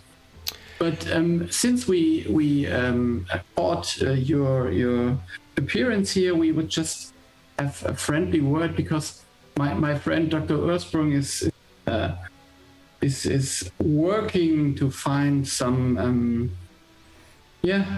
some further information about this vampiric serum, and I heard you might be a person who knows something about that. Takes a long draw from the flute that she has in her hand, and then looks and says, "It is, of course, the height of bad manners," and she sort of emphasizes height as she looks at Dr. Ursprung, of bad manners, to bring the sundry aspects of one's job into the conversation in such a setting. Oh, you let me put it this way. I'm very sorry, but the last time we met, you seemed more like a business-focused person to me. There's a hint, you don't need to make a roll for it, but there's a hint of a smile that sort of hits at the corner of her mouth, and she says, "Indeed. These," and she sort of looks around at or gestures at the other people in their secret conversations, "this is what I was born to. The work is what I was born to do." So are you here about the serum again? I will tell you, as I'm sure is necessary in your line of work, Mr. Rathbone, there is a degree of privacy that is required of mine. But I see no harm in sharing what I can, if you return the same favor. She sort of holds the flute out, waiting for you guys to cheers her. Yeah, cheers, yes. Okay. Cheers to that. Then, a frank conversation as much as one can be. And you see she almost like relaxes her posture as she sort of leans back and sits down on the one of the benches. She says, "Please." Gestures for you to sit down. Yeah. Take a seat. What is your question? So I will just gesture to Dr. Ursprung to start. Well, this serum is almost a curse to our city. I'm seeing many people coming in, and recently, or most recently, children that have had this serum forced upon them, I would assume, or tricked in some way. I'm trying to find maybe an antidote. I didn't know if you have had any more dealings with this, or when you mention the antidote, one of her eyebrows sort of goes up, and she says, "Indeed, yeah, I knew that Raycroft was working with you on something. I did not know his efforts ham-fisted. He may be a brilliant physician and researcher. He's a poor politician. His efforts to halt the production of the serum will come to naught. But you wish to... Tell me, why do you wish to cure it, and what do you foresee a cure looking like?" The reason to rid ourselves for it, it's not being used for its purpose. It was there to, strengthen the armies and the soldiers, or bring them back, or... Indeed. All the efforts of my organization are in the interest of Paridar and its safety. You say that the serum is a plague. I would say the misuse of it is such a thing. With such a serum, such a powerful serum comes, as they say, comes with great responsibility, and it's obviously been, well, I don't know the reasons for it being transported around the city, but it's been carelessly taken into other people's hands, and now is being misused, and I find it on the streets in my patients. Hannibal, when he mentions it's being taken, there is a twitch that sort of imperceptibly, Basil unfortunately doesn't catch it, but there's a twinge of tension that kind of very quickly flashes across her face. There may be something more that may be hitting closer to home than what Dr. Ersprung realizes. Sorry, Adam. Sorry, Darren. I interrupted you. No, I was just going to ask her what has been your involvement with the production and the research. She smiles and says, "Obviously, will be outside the scope of our available topics of conversation, but I can tell you that I am aware of that production." And she takes a sip. "Have you heard anything further of your captain, Hunter?" Fortunately, no, and that is also puzzling. But just wanting to add a small thing. So we are aware that it seems like maybe another part, or I don't know, another part of this serum has been taken, and another, I don't know, another unit of production or something like that. Hannibal, as soon as just one second, Golf. As soon as Basil mentions that, you see that same twitch. Her eyes dart over, almost like she heard a sharp or a loud noise. Sorry, Ingolf, carry on. Yeah, I just wanted to say, so actually we have a vial of that series, which was found inside the city, which can't be there unless it was stolen directly from the 9th Medical Corps, I suppose. Why don't you give us a diplomacy check. Now, do you think, guys, that Hannibal and Basil have worked out any kind of shorthand for communicating with each other. I'm asking because I'm wondering if there is a way that Hannibal can communicate what he's seen to Basil to give him a bonus on this. Probably, I don't know. What do you think, Carl? I guess Hannibal's there. I thought he was still hidden, but that's cool. He could have been. I mean, he could have been watching this from a distance if he wanted. Yeah, so I didn't think I would be able to do that. I mean, it'll be like a number riddle. You rolled incredibly. Like 23 on stealth is really quite good. So you could easily have been. You could be somewhere in the shadows, okay. Cleverly hidden behind something, and you saw this. So, is this part of your like SOP, as it were, of you keeping a distance when Basil? Yeah. Okay. So. Engulf, if you've got any idea, actually, if any of you guys have any ideas of how this could play out, please feel free to share. I mean, I don't want to do like the bird sounds or something. But look at me here.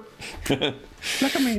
No, but I might have to just, wait till they're by themselves and let them know this. I don't think it's the time to confront this person here anyway. I think Basil would agree. Okay. But it's something to note that she definitely knows something. Okay.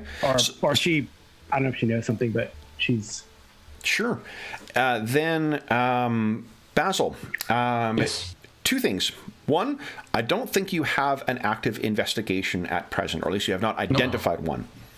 I would say that this doctor and this Elizabeth Green were my investigations. Okay. I could say, but yeah. So then, so because that is where your focus is right now, you can almost picture like it's the file you put to the top of your desk. If we were wanting to see a physical manifestation, you've set aside other ongoing things and put this down. That is a way of communicating that this is something that's going to get the mechanical bonus you get from your class.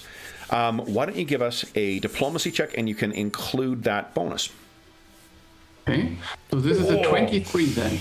Look at that. So she looks at you. Oh, Anna says hi.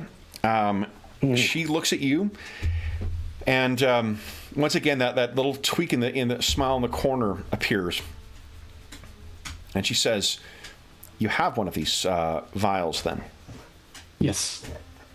It's broken, but it is one of yours, and it's a recent one. Then there is nothing lost in confirming what you already know.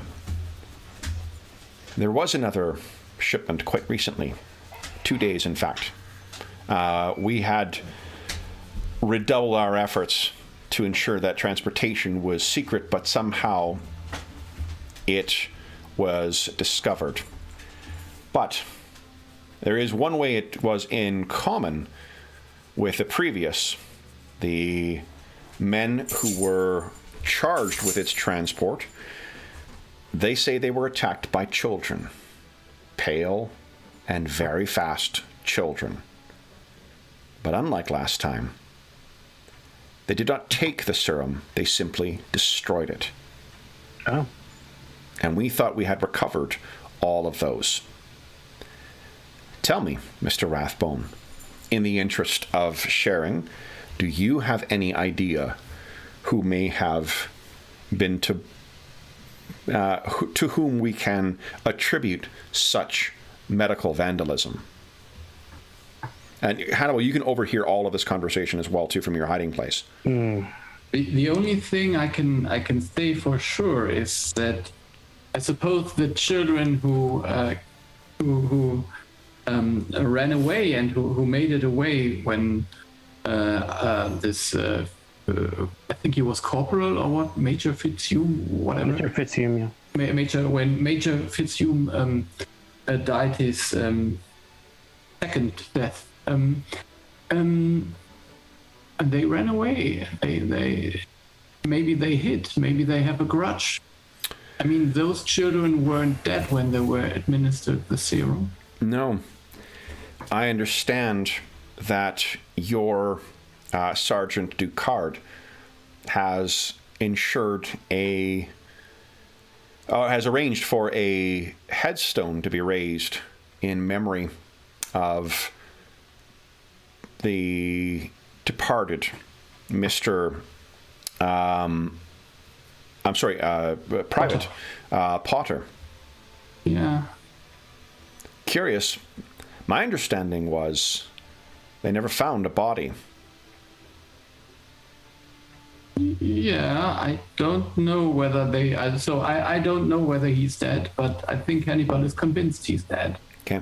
You can tell she's scrutinizing your face for a reaction to see if you know anything further. Yeah. Yeah, so I think I don't know anything besides what I said. I think that is true. I don't know why Hannibal thinks he's dead.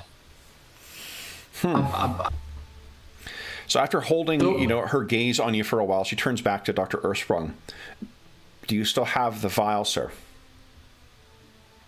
And Adam won't be able to hide it either, but this is the rare occasion you've seen him smiling when he heard that all the shipment had been destroyed. Okay. He'd have had a bit of a smile, which is very rare for him. I've still got this what's left of the sample. Have you any further need for it? Or have you completed your whatever inquiries that you may have, or examinations that you have deemed necessary? I believe so. No, I don't believe of any more purpose of it. Might I ask that it be returned then? Yeah. Maybe, if you give me a location or an address where you'd like me to return it. We're aware of the location of your casualty.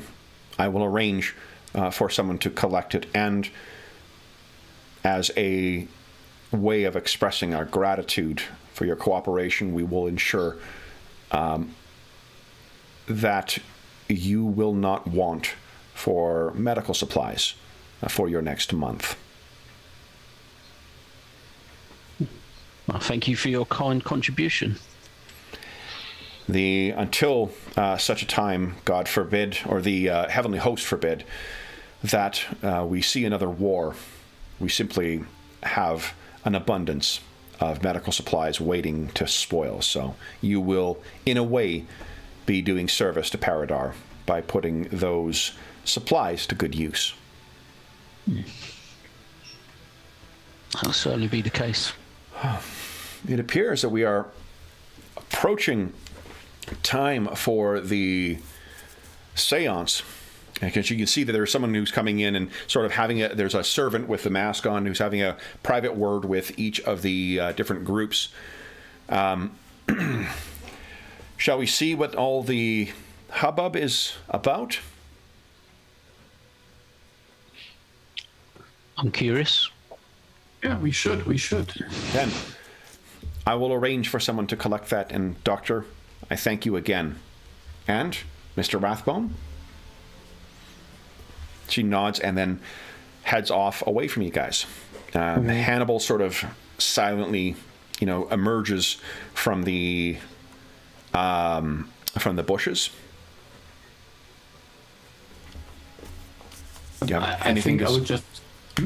Oh, go ahead, Ingolf, sorry. Yeah, I think I would just whisper to Hannibal, if you have any way to contact the ghoul father, it might be a good idea that he hides a little bit better. Yeah, he would say that maybe it's not a good idea to give them that if they can trace it. I don't know if they can trace it. I think if we wipe out any fingerprints. Perhaps if you knew a spellcaster of some kind, that might be of assistance. Okay. Yep. Before we give it to him. Guys, so I suck at math. I did not realize we're 2 hours into the session. So why don't we take our mid-session break at the 2/3 part? Then we'll come back. We'll rejoin Ms. Dumer, and then we will. We'll continue on with the party. So for those listening at home, we'll be back momentarily. Oh.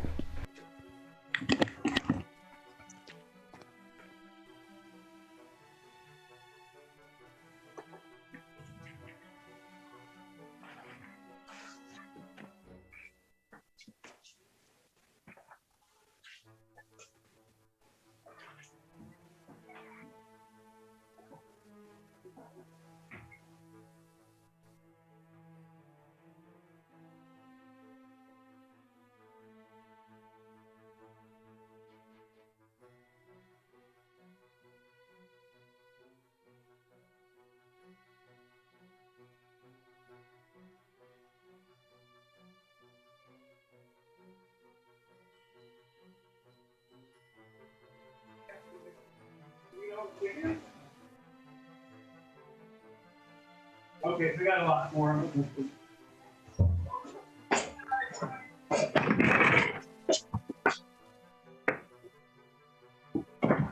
Well, that's good because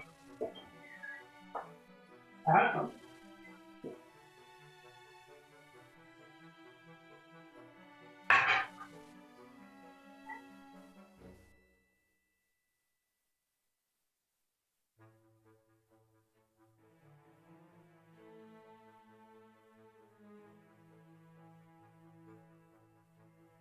It's up there, Steve.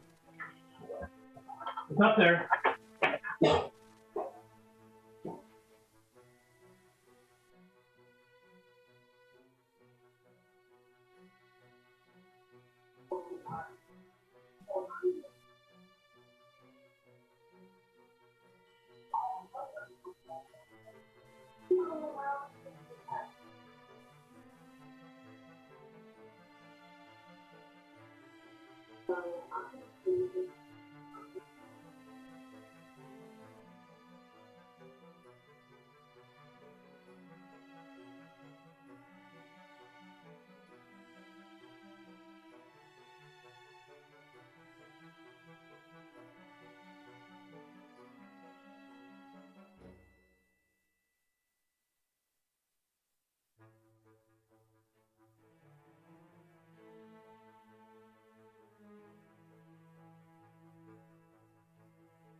Yeah. On my Friday, I got spearmint for that street, right? Nobody goes in the package and he just stinks. Like peppers, right, on top.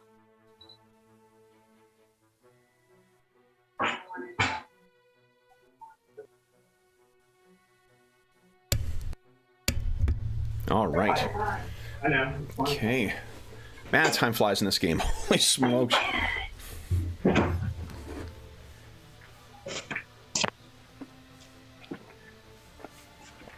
Alrighty. So, with us all back, we will cut our attention to our stunning Ms. Dumer. So, Ms. Dumer, we cut back to you and Sir Archibald having a conversation. It seems that Daphne has found herself occupied with more of the social circling that she often finds herself involved in. What is there anything that you wanted to bring up to Sir Archibald, or anything you want to discuss with him, or is... You are muted, James.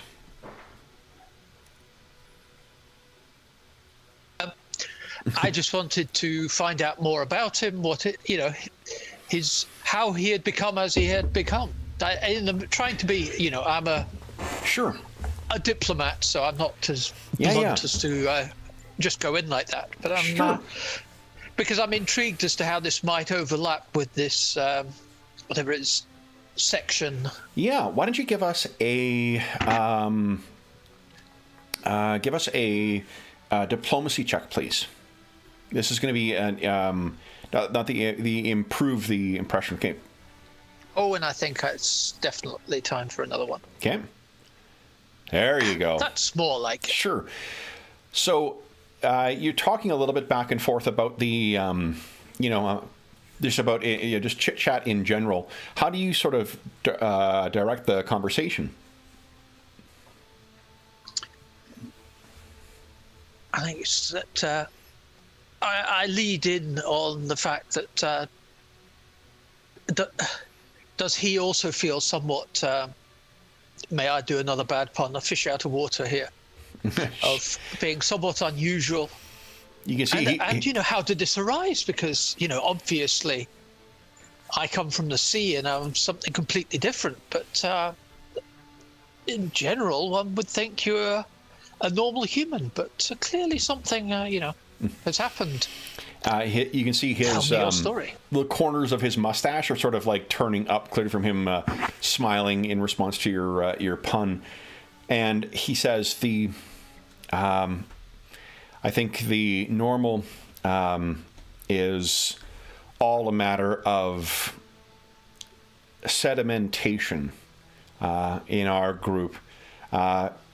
Ms. Dumary, I take that you have enjoyed the company of many of, and he sort of gestures around, the betters of Paridar's society, and he says betters in a way as if he had done air quotes around it.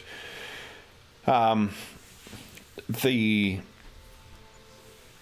climbing and consciousness of position that occurs in here is exhausting, and a small thing such as the alterations that I have experienced is certainly enough to reassess where one fits in that position.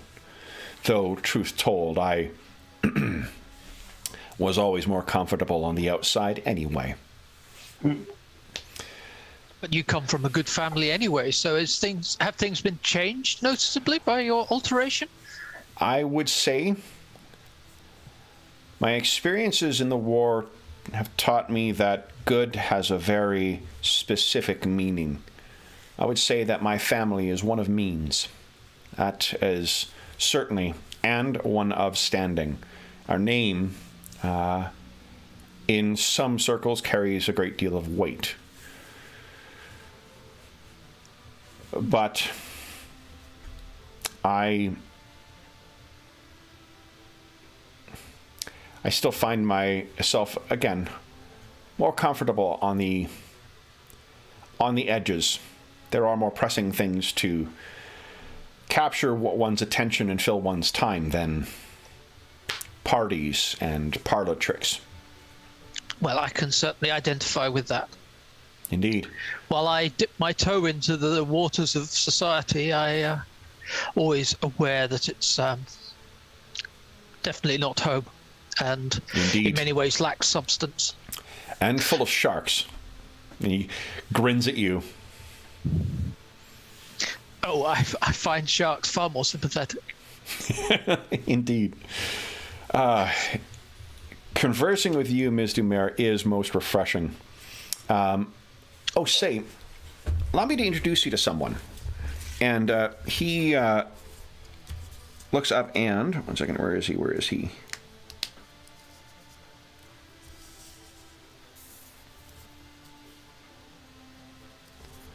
So I'm trying to find the name I have written down here.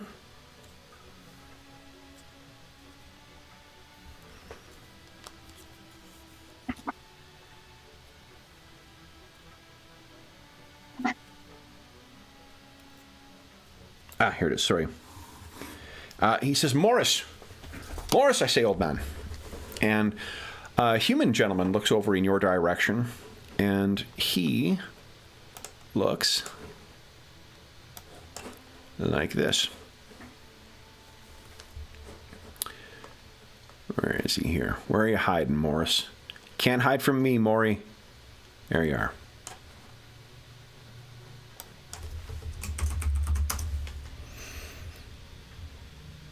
I specifically went through and in my notes circled every name so I would not have to look for it, but Morris missed my attention.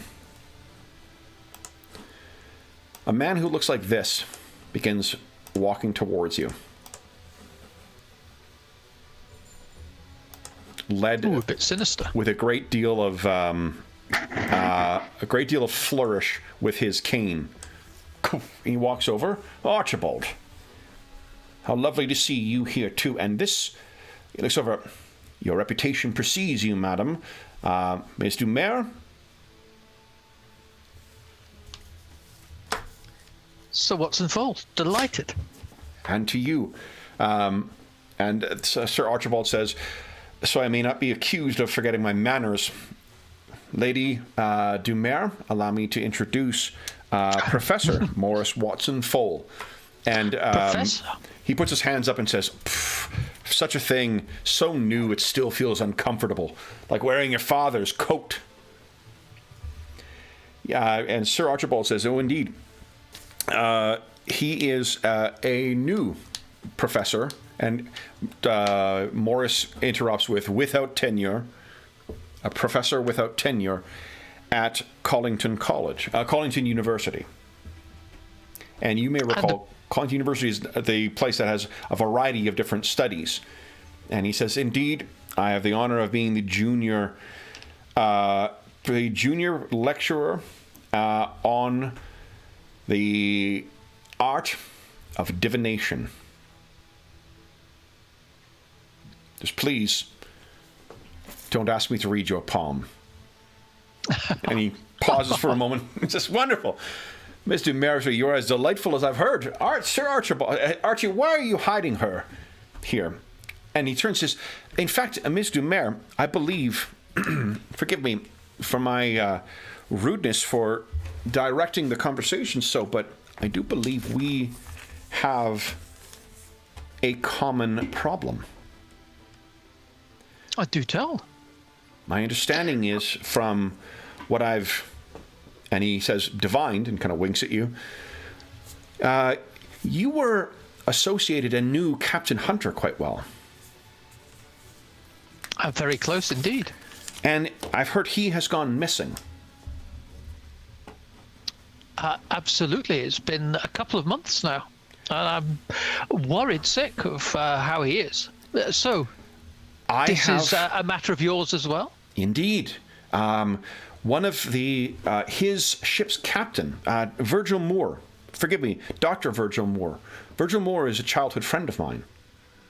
And Archie looks at him and says, sorry, Virgil's gone missing.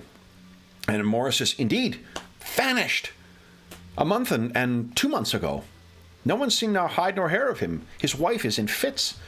The family, being friends of mine, have followed up with the college, and I have applied what craft I can to try and discern what has happened, but I have come up with no meaningful answers. Though I have heard your name, Ms. Dumer, spoken, and your illuminators. Oh, indeed. I've been drawing on the resources of my colleagues to try and find my friend. And have you any news? And the look on this guy's face, he seems to sort of like enjoy presenting himself as a bit of a cad, but there is the expression on his face is one of genuine concern. You recognize it having, when you've made inquiries about Captain Hunter. Sadly not. At this point, the trail is rather cold. I mean, I still live in hopes, but we lack any trace at the moment. No clues.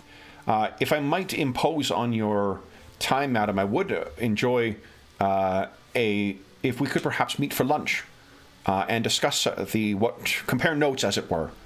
I am no investigator, but perhaps a combination of our efforts may yield some new tidbit.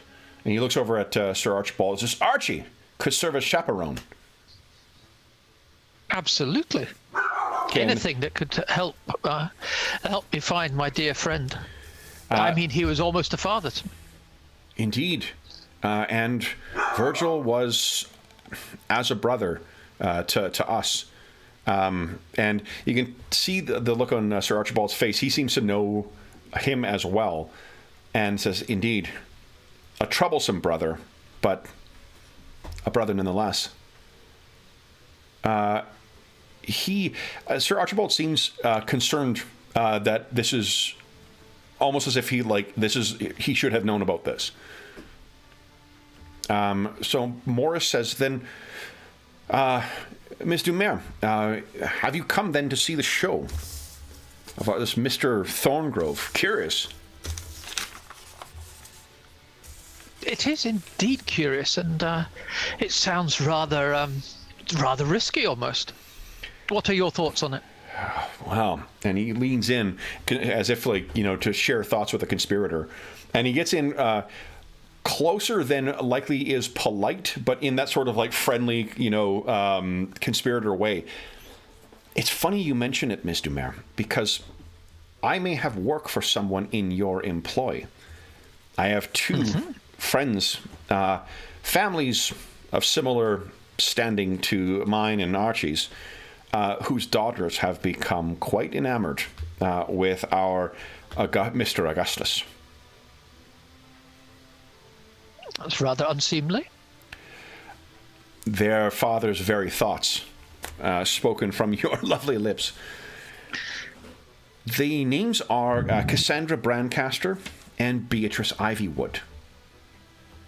Now, oh yes, I'm happy to serve as an intermediary between the two, but I'm certain they will pay whatever fees that you deem are necessary. If you could uncover any reason for why they took to explain their sudden fascination and embrace of his unusual and scandalous lifestyle. The fathers tell me that's as if the girls are simply not themselves any longer. I can understand how that causes everyone great concern. Should I make the arrangement? Perhaps before Please lunch? do. No, please arrange it. It'd be a pleasure, and it does sound like we've got a huge amount to discuss. Indeed. I look forward to it. Then, I will retire myself into the camouflage of these folk. And he gestures at the rest of the crowd. And perhaps we shall both observe and see what we can and compare notes tomorrow. Shall we say? I can make an arrangement for you to meet. Lord Brancaster may take longer, but Mr. Ivywood, he has nothing better to do with his time. I can make the arrangements with his family. Either of them could pay your fees, I'm certain. Tremendous. It stands to everyone's advantage. Spectacular. We will speak tomorrow and make arrangements. And I will ensure. And he kind of taps Archibald in his chest as he's going. And be sure you're not late. He kind of looks at him and finds himself, unable to respond in a timely way before Morris turns. Mr. Mayor, a pleasure and a treat to make your acquaintance. He tops his hat towards you a little more artfully than Dr. Ersprung had previously, and returns it to place and then disappears back into the crowd. Sir Archibald says, "So, I thought that you might find Morris of interest." Definitely seem to have opportunities that will aid us both. And if he can indeed help me find my dear friend, this would be a wonderful boon. If that is a spin-off here. Indeed. Morris is most definitely a different, if I might combine, fish. He may be a different duck, but he is a good egg. He extends his with seeing the masked servants making their way through the crowd, beginning to invite people into the salon. He says, "It appears it is time for our show." He extends his arm to yours, madam. And off we go. Okay. So, unless there's anything you guys wish to discuss before retiring into the salon, as you guys are making your way to Sally, Daphne comes out of nowhere and sort of locks arms with you and says, and she seems positively vibrating with anticipation for this ceremony. So as you guys make your way into the large salon where all of this is going to take place, Sally, Daphne, and Sir Archibald have come in and sort of taken a place at one point.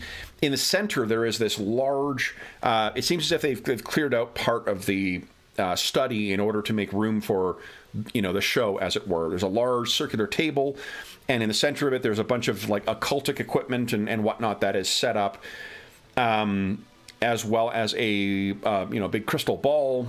There are a number of chairs that are set around big, high wingback things. The walls are covered in books of a variety of different places, and they stretch all the way up to the 12-foot high ceilings. There are whatever curios and other sort of things that might get knocked over by the crowd have been evacuated, and it is just the crowd that slowly filters in and serves around. At the table, there sits a human man, his eyes closed, seemingly in either contemplation or concentration. And the man looks like this.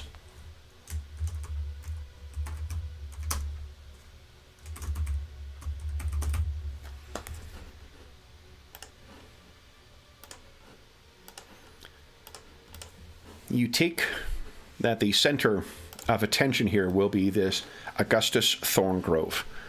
Would you kindly each give us a perception check as well? Okay. Nat 20 from Hannibal. You are rocking those perception checks today, Carl. Holy smokes. So, there is also something of interest to you. Given your tendency to lurk on the edges, it perhaps is not surprising that you find there is someone else.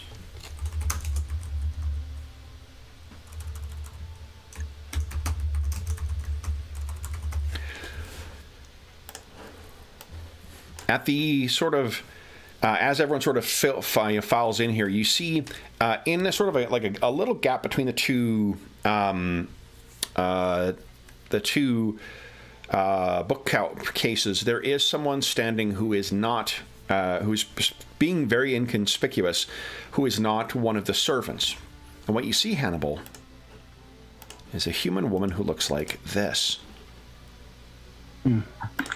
Exceptionally well hidden, and she seems to be carrying, cradled in under one arm is a black cat. No one else seems to be making notice of her, and it almost seems as if the shadows are clawing at her. Just by virtue of your keen eye, you feel like Basil would be proud of you spotting her. She seems to be standing back, and no one else seems to be making notice of her. Tell me, Basil, Hannibal, and Dr. Ersprung, where would you like to position yourselves?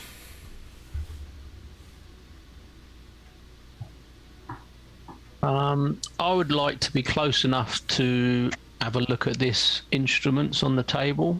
Okay. I mean, not standing at the table, but close enough that I can make out if it's some sort of hocus pocus or some sort of witchcraft that's being involved rather than like normal occultism sort of thing. Why don't you give us an Arcana check, please? I'm going to re-roll that. Okay. That's horrible. There you go. All right. So, and this is just as a refresher on one aspect of Pathfinder 2's rules. So Pathfinder 2 has different sources of power that fuel different kinds of magics. There's the arcane, which is sort of like the ritualized form of magic that has been recognized for thousands of years that people use to, work their magics and whatnot. Wizards and mages and whatnot most often are the ones who make use of that.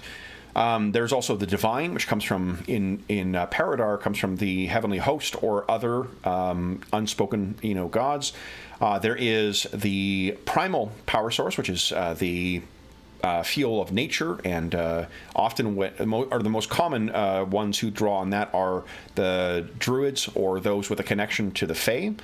And then finally there is the occultic power, and that's sort of the oddball grab bag of forgotten or suppressed or otherwise ignored traditions. Occultism is the skill that you often use to detect or know things about occultic magic. What your Arcana roll tells you, this is not the kind of magic that would be taught at the Collington University. So this is definitely not. It could be an occultic. You can give us an occultism roll if you'd like. I'll give it a go. Okay. With that roll, I think it does seem like this is more. This is sort of like the forgotten stuff. This is as opposed to the like formal,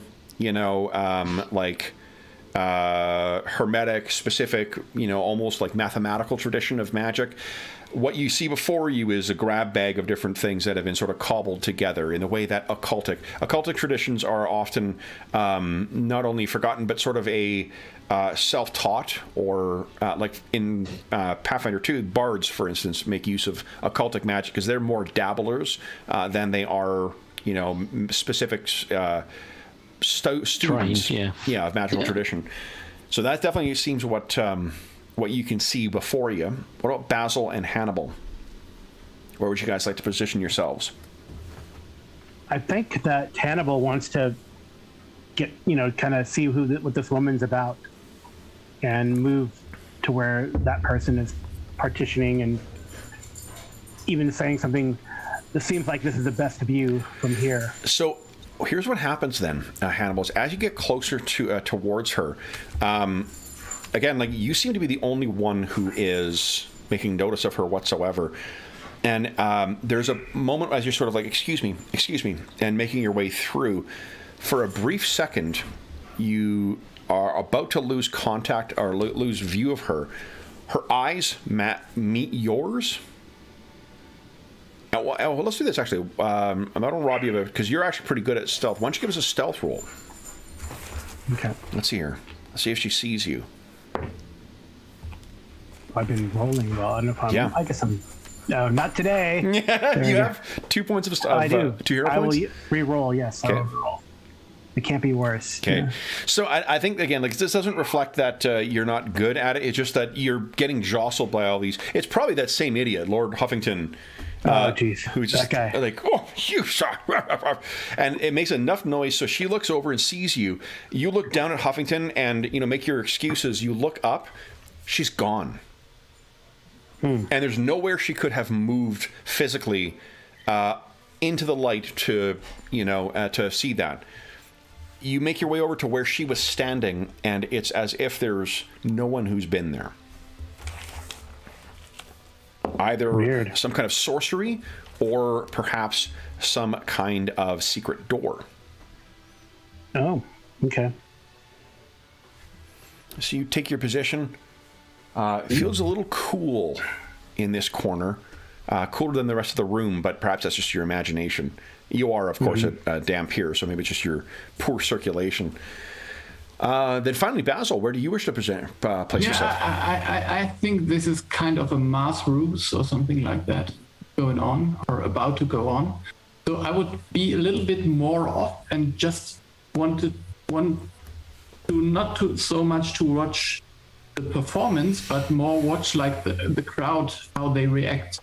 It seems like he can cast kind of a spell and enthrall people to his whatever he does. So, Okay. So a little he... bit more in the back on the side or something like that, watching the other people watch him. Okay, sounds great. So you get yourself in a position where you are able to be able to watch the reaction of everyone. Once everyone has been filed in, the big double doors leading into the salon are closed, and servants go around and dim the lighting in here to fit the appropriate atmosphere. And let me see if I can switch to a more appropriate score here.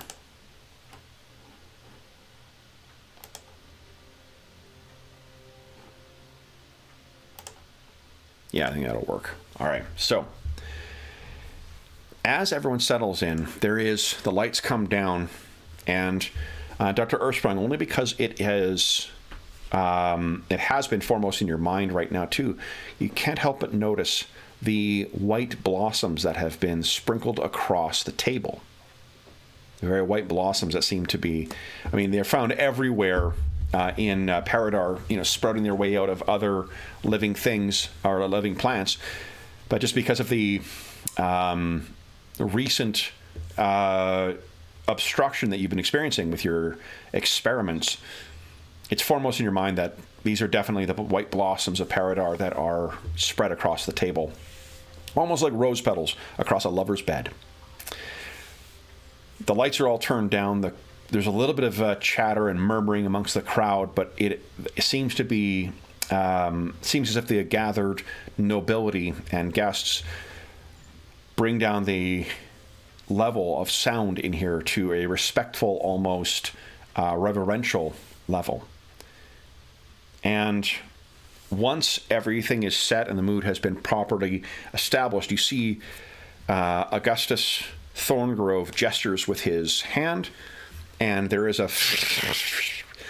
almost like lightning in a globe that illuminates. It is a red color that arcs inside this crystal ball, casting a strange and sinister light on him and the chairs that surround.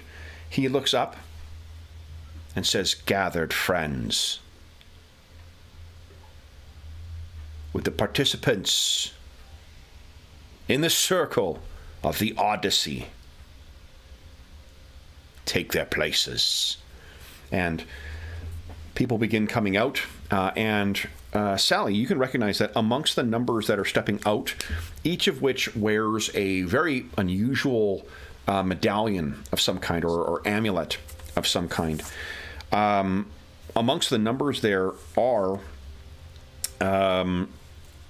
Cassandra Brancaster and Beatrice Ivywood.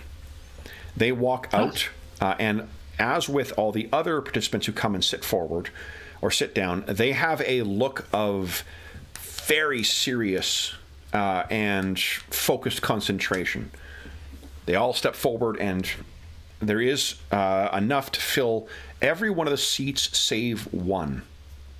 And then Thorngrove stands. You can hear the screeching of his chair as he pulls back. "And might our distinguished host now take her place?" And he gestures across the table. And you see the host kind of make her way out from the crowd. This is the lady who owns the home and has put on the party. She is probably about in her mid-30s, so a little older than, certainly older than like Daphne or whatnot, and a married woman. She looks around and kind of, laughs with some of her friends and then goes and takes her seat. While she seems to be having a great deal of fun, Thorngrove has the look of like a fire and brimstone preacher about to launch into, a rousing sermon. He gestures with great fanfare to her, and she seems to, sit and then pull the chair forward in response. And he says, "The hands will be joined that the Odyssey may be commenced." And he reaches his hands out, and almost in a practice way, every single one of his coven all join hands simultaneously and take her hands. He sits down, and the lightning in the sphere begins to play across the inside in a more agitated way. He closes his eyes. Each of his coven close their eyes. And she, the guest or the host, finally closes hers. What you can see is as the lightning grows more intense, there is a slight glow that begins to emit from every one of the amulets worn by the members of the coven. That light grows a little brighter as the electricity grows more intense, until suddenly, as if changing state, the electricity in the center of the ball changes, and in place of individual arcs going around and striking the inside of the bottle, it changes into almost like a roiling wave of liquid on the inside of this, and every one of the amulets flares up with sufficient red light to cast enough illumination across the table so all of it seems clear. Those petals that you saw before Dr. Earthsprung now seem as if rose petals, bathed in this red light. But before you have time to really process much of this, the host, first their dog shouts, then she cries out, "Ah!" and her head arcs back. There's a gasp that runs through the crowd. And you hear Thorngrove say once again, "Come. Your Odyssey brings you to this harbor. Come. Come to this frame." And the host's shout seems to choke, like be choked in her throat. And her posture changes. She then turns, her eyes open, and there is a reddish light that comes from within. Once again, a gasp goes through the crowd. And Thorngrove puts his hand up and says, "Silence! We would not have her soul lost across the echoes of eternity. Speak to us. Speak to us, O Spirit. Tell us of your Odyssey." And the Spirit begins speaking, but it is a language and a voice altogether unfamiliar. The language sounds like a combination of hissing and sharp clicks. The cadence and the vowels being pronounced here are unlike anything I think that any of you have heard before. As she speaks too, there is that strange, distorted rumbling that makes it sound as if this is some great barrel-chested man that has this voice coming from the depths of this small woman, refined woman of society. Yes, and neither of those. It speaks, and then he says, "Show." Once again, Thorngrove says, "Show these non-believers. Show them the fruits of your Odyssey." And she, suddenly, as if lifted up by something, wires, you would think, Dr. Earthsprung, if you were to build this display, lifts up so she's 5 feet above the table, gasps across the room, her eyes open and casting that scarlet light across the ceiling. And after a moment, all of the collected, the members of the coven, their amulets all glowing, their eyes open as well, and crimson light comes from them. And they all begin chanting something in that same clicked and hissing tone. And you realize that this is some bizarre version of a hymn. And this continues as her body of the host begins to lower down, her deep and unsettling voice joining in the cadence, until Thorngrove also lends his voice to this. She comes back down, and as if waiting, the 2 coven members on either side, their eyes open and ablaze with light, take her hand as if slowly lowering her back down into her seat. And as suddenly as it began, all the lights go out. And that includes the ones that are you normally magically or artificially lit in here until there's a a bit of a hubbub in the crowd, and with a tap of Thorngrove's cane, light now comes from that crystal ball, and it is a kind of a washed out white light, and we can see that the host is unconscious at the table. All the coven members seem to have returned to their normal state. And Thorngrove, you can hear a gasp and someone cries out, "Helen!" And it's clearly the host's husband. And Thorngrove puts his hand up, and in place of that very serious and, or maybe even self-serious look, he says, "She's fine, I assure you, my good man." And he gestures towards her across the table. "Arise, traveler." And her eyes flutter, and in place of that brilliant light you saw before, she has returned to normal. And there's a bit of a and sort of a collapse, that emerge from the crowd. Basil, why don't you give us a perception check here?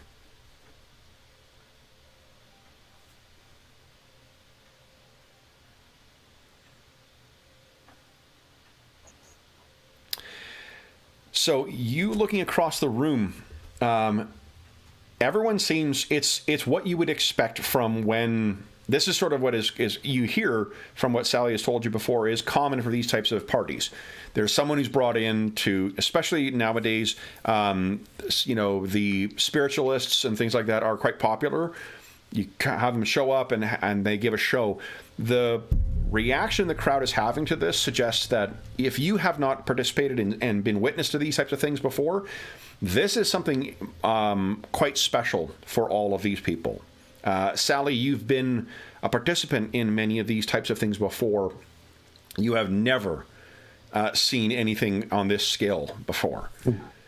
And the reaction from the crowd is quite enthusiastic. Everyone is quite taken by Thorngrove's performance, and as the woman or the host is getting back up to her feet and sort of like laughing and reassuring everyone that she is fine, you can spy, Basil, someone who is not watching everyone. Now, Basil, would you give us a stealth check, please? Yeah. You try to keep yourself inconspicuous. Yeah. Oh, yeah, sometimes it works. Pretty good. Okay. This is or is not part of your investigation? I think it isn't. I didn't know about this before, so why should it? Okay. Yeah, no, that's fair. Then, what you... trying to find the bonus for this. Let's see.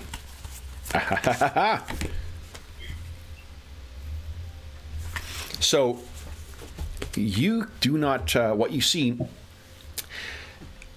kind of near one of the corners in the darkness, near where these curtains are sort of up against the side of one of the bookshelves, you see this woman, and she holds in her hand a cat, and both she and the cat have red stones. The cat on a little necklace, and she on a ring that she wears on her gloved hands.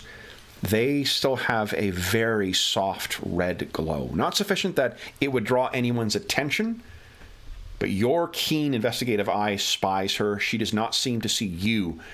She is the only one who does not seem to be surprised or pleased with the proceedings. She seems just focused and serious. Very much like the illustration. Yeah, that seems good. So just to be curious, so there was some talk about connecting to prior souls or something like that before. So is there? I mean, not to spoil the party, but is there someone from the Church of the Heavenly Host who is maybe a little bit I don't know, not in line here and says, well, this is against the church's belief or so? The church doesn't have that kind of power in Paridar. The church is, the church has influence over some like the spiritual realms and whatnot, but it does not have the kind of power that, say, like the medieval church does. This is closer to like the Victorian Anglican Church. Like most people are members of it and whatnot, but it really doesn't have and it has influence in a social kind of way, but it doesn't have the same secular power that like the Inquisition or whatnot might do. Okay, I see. But so in general, the impression is that the church would not like this kind of stuff. Most definitely not, because, and I mean, depending on how you want to look at it, it could be because there's a genuine concern about supernatural threats. The other thing could be that it's another kind of chicanery that is just drawing people's attention. So it's tough to say which, the more bohemian believers in here will think that, look, divine power is just the same as anything else. So the fact that we're drawing our power from an ancient, holy source, who gives a shit? That certainly seems to be the way the crowd is. What I can tell you is there are no reverends of the Church of the Heavenly Host present today. Yeah, I see. So, what do the rest of you guys? This sort of then breaks out. With that done, the hostess, I should say, then makes a great deal of showing that she's fine and very eagerly sharing some of her visions, because it appears that she's had fantastic visions. And you almost don't notice that he suddenly is next to you, between you and Archibald, Sally, but Morris has returned. And he stands between the two and he says, quite impressive, eh? Equal to what I've heard. Quite takes my breath away. Quite. Most unexpected.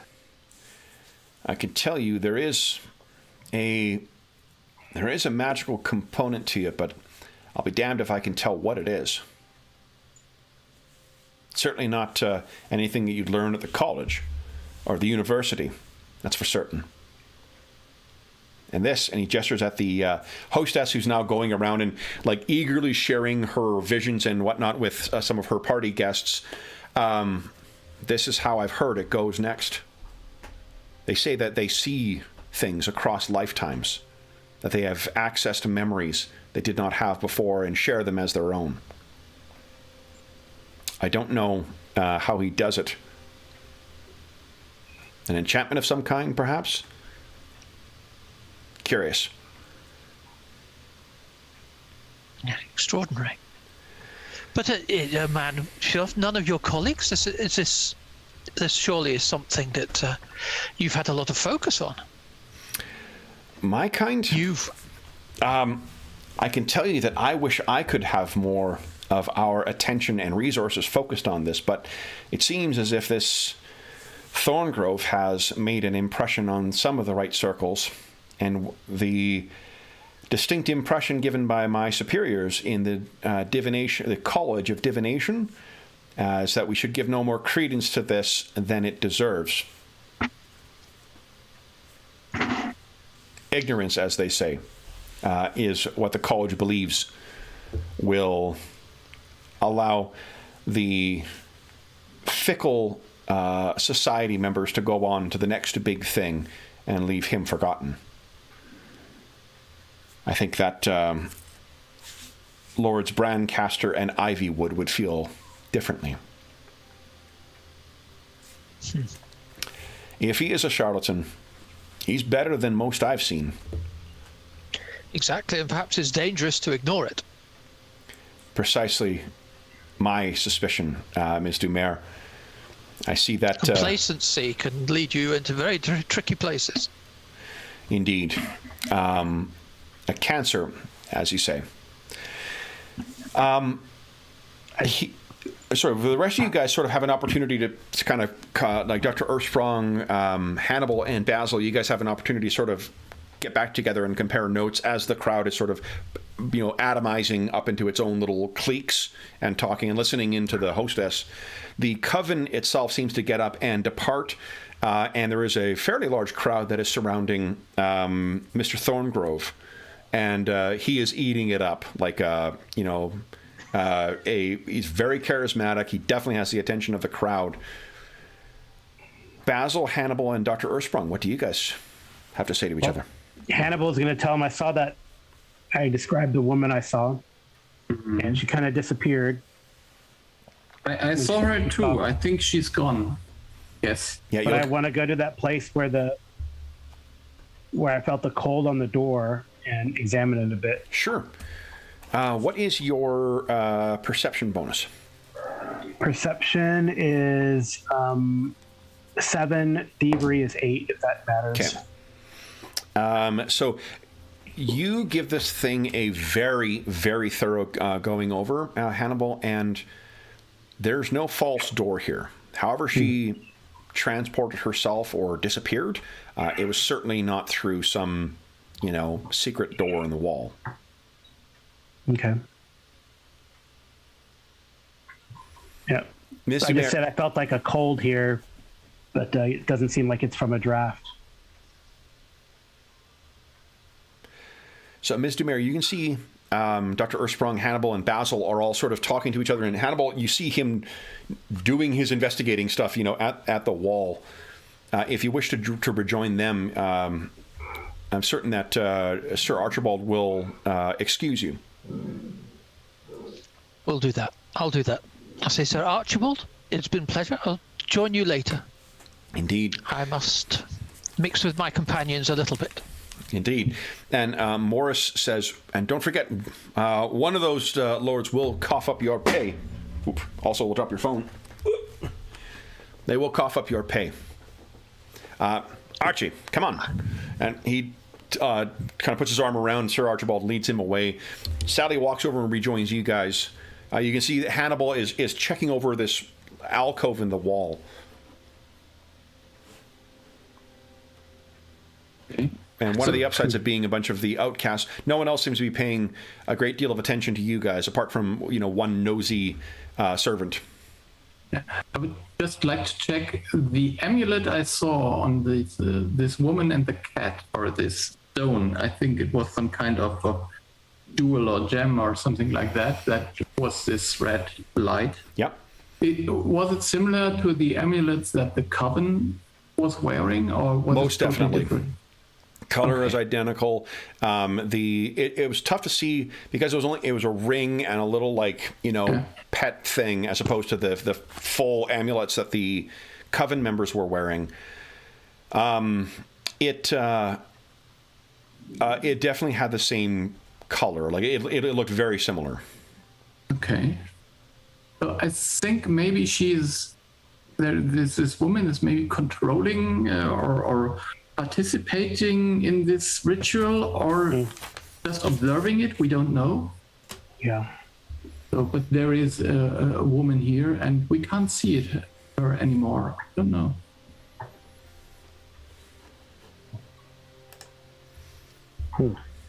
So, what do you guys? You have the rest of the, I suppose, evening. Mr. Mayor, you have not shared the prospect of an investigation with your colleagues. No, I think at that point I'll call to a waiter and ask, some champagne, please. The servant nods and disappears to retrieve that for you. And I think something to warm the cockles of my little furry heart, Basil. We may have a contract. Oh, so that is great. So, who are we working for? Oh, well, so I then let go of the story Okay. while drinks are served. Yeah. And I said, so let us see where we can both assist people and continue our trade, our profession. I think we should, yes. Hannibal or Dr. Ursprung, anything to add? What can you explain? What do you mean? So then that we need to investigate how... yeah, so take you through it. So I think what is it that you specifically explain? Is it that the involvement of those two women? Exactly, it's the involvement of the women and the disappearances, and that we are being required to go and investigate and recover, and discover what is doing this, what disreputable, if not dangerous, background there is to this. Yeah. What do you describe? I described the woman I saw. Maybe Sally recognizes her from the description. Sally, would you give us? This is going to be a pretty high DC, but give us a. I think this will be society. Society. Yeah. Yep. Makes sense. Let's see here. Please be lucky. Okay. No, a bit of. I'll try again. Yeah, you got 8 minutes left in the session. Oh. No, that does not strike. Basil and Hannibal, you did definitely get a good enough look at this woman that you, if you saw her again, you certainly would be able to place her. Mm-hmm. Okay, but we don't know her, so we can't. Yeah. Oh, maybe Archibald might know who that is. Yeah, I was more thinking about your friend, Sally. She seems to be Daphne Lagrange. Yeah. Seems to be very involved in all Very these connected circles. indeed. Shall I go seek her? Yeah, maybe. Yeah. I don't know if that is someone of importance who was invited here. I don't know. Maybe she knows. So I go across and I just say to her, look, Daphne, my friends are just trying, they're desperate to find out about this lady that they've encountered, but, they're not well connected. She immediately I admit that assumes I'm that- a little rust-ready, but I know that you are so well connected. She immediately assumed that there is a romantic involvement with it too, so she is absolutely on board with this. Like, yes, all right. What are we finding out? That looks like Descartes' type, Hannibal Descartes' type. Most definitely. Wears the same kind of clothing, even. So with let's see here. If you describe her to her, what is your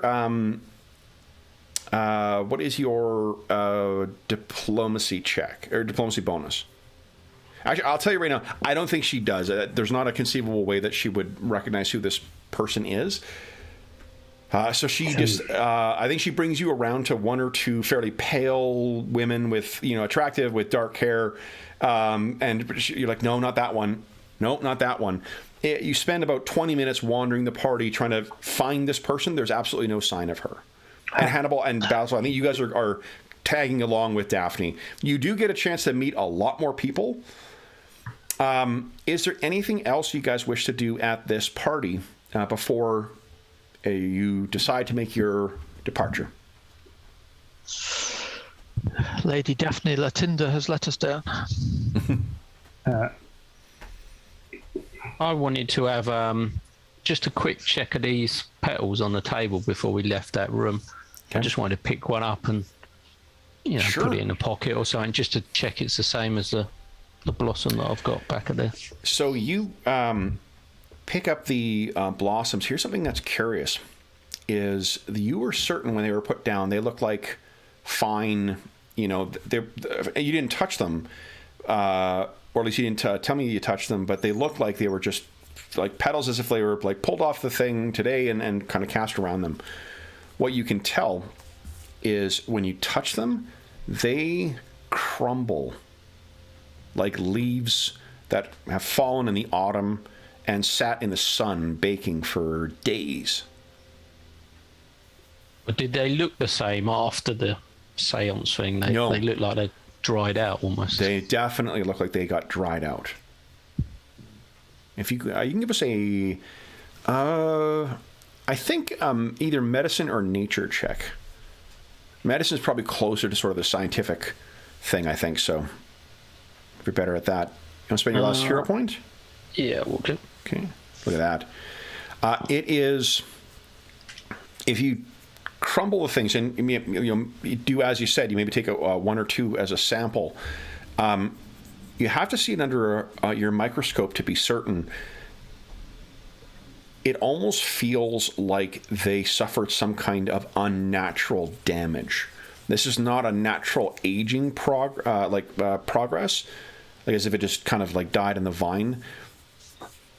It's akin to the type of brittle damage that you see when something unnatural disrupts the living. And the amulets were shining directly on them during the ceremony, weren't they? As were their eyes. So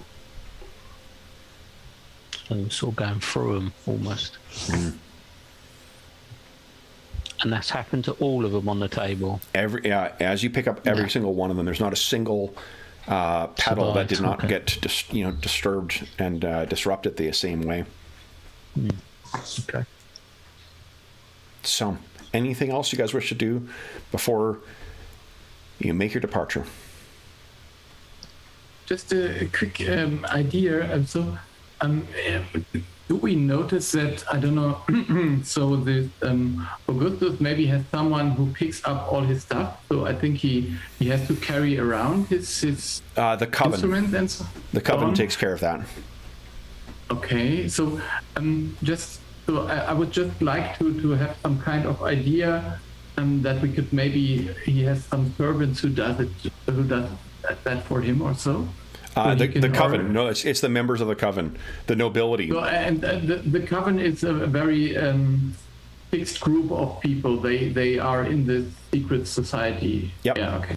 Yeah. They are all, and they are all, from what you understand, members of the Elder Order of the Endless Odyssey.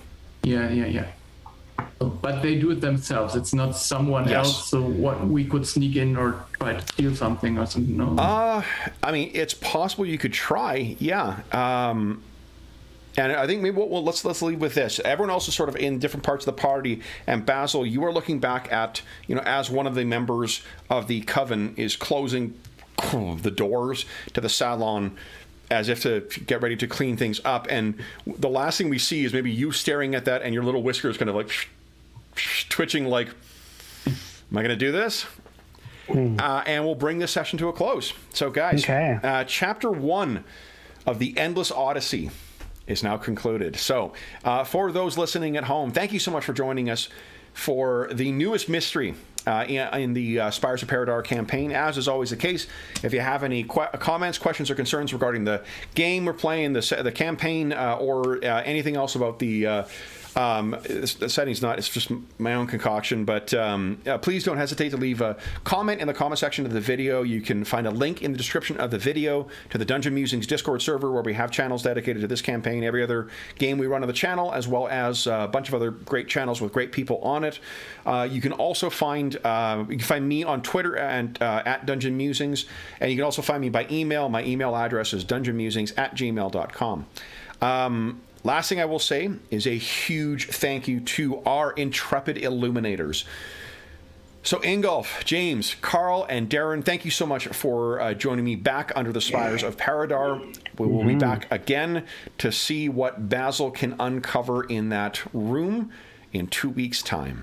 Until then, we hope that we have given you a few hours to take your mind off of the troubles of our world and think about the mysteries that lurk under every corner, or on every corner and in every shadow under the Spires of Paridar. Until we see you again, stay safe, stay healthy, and happy gaming.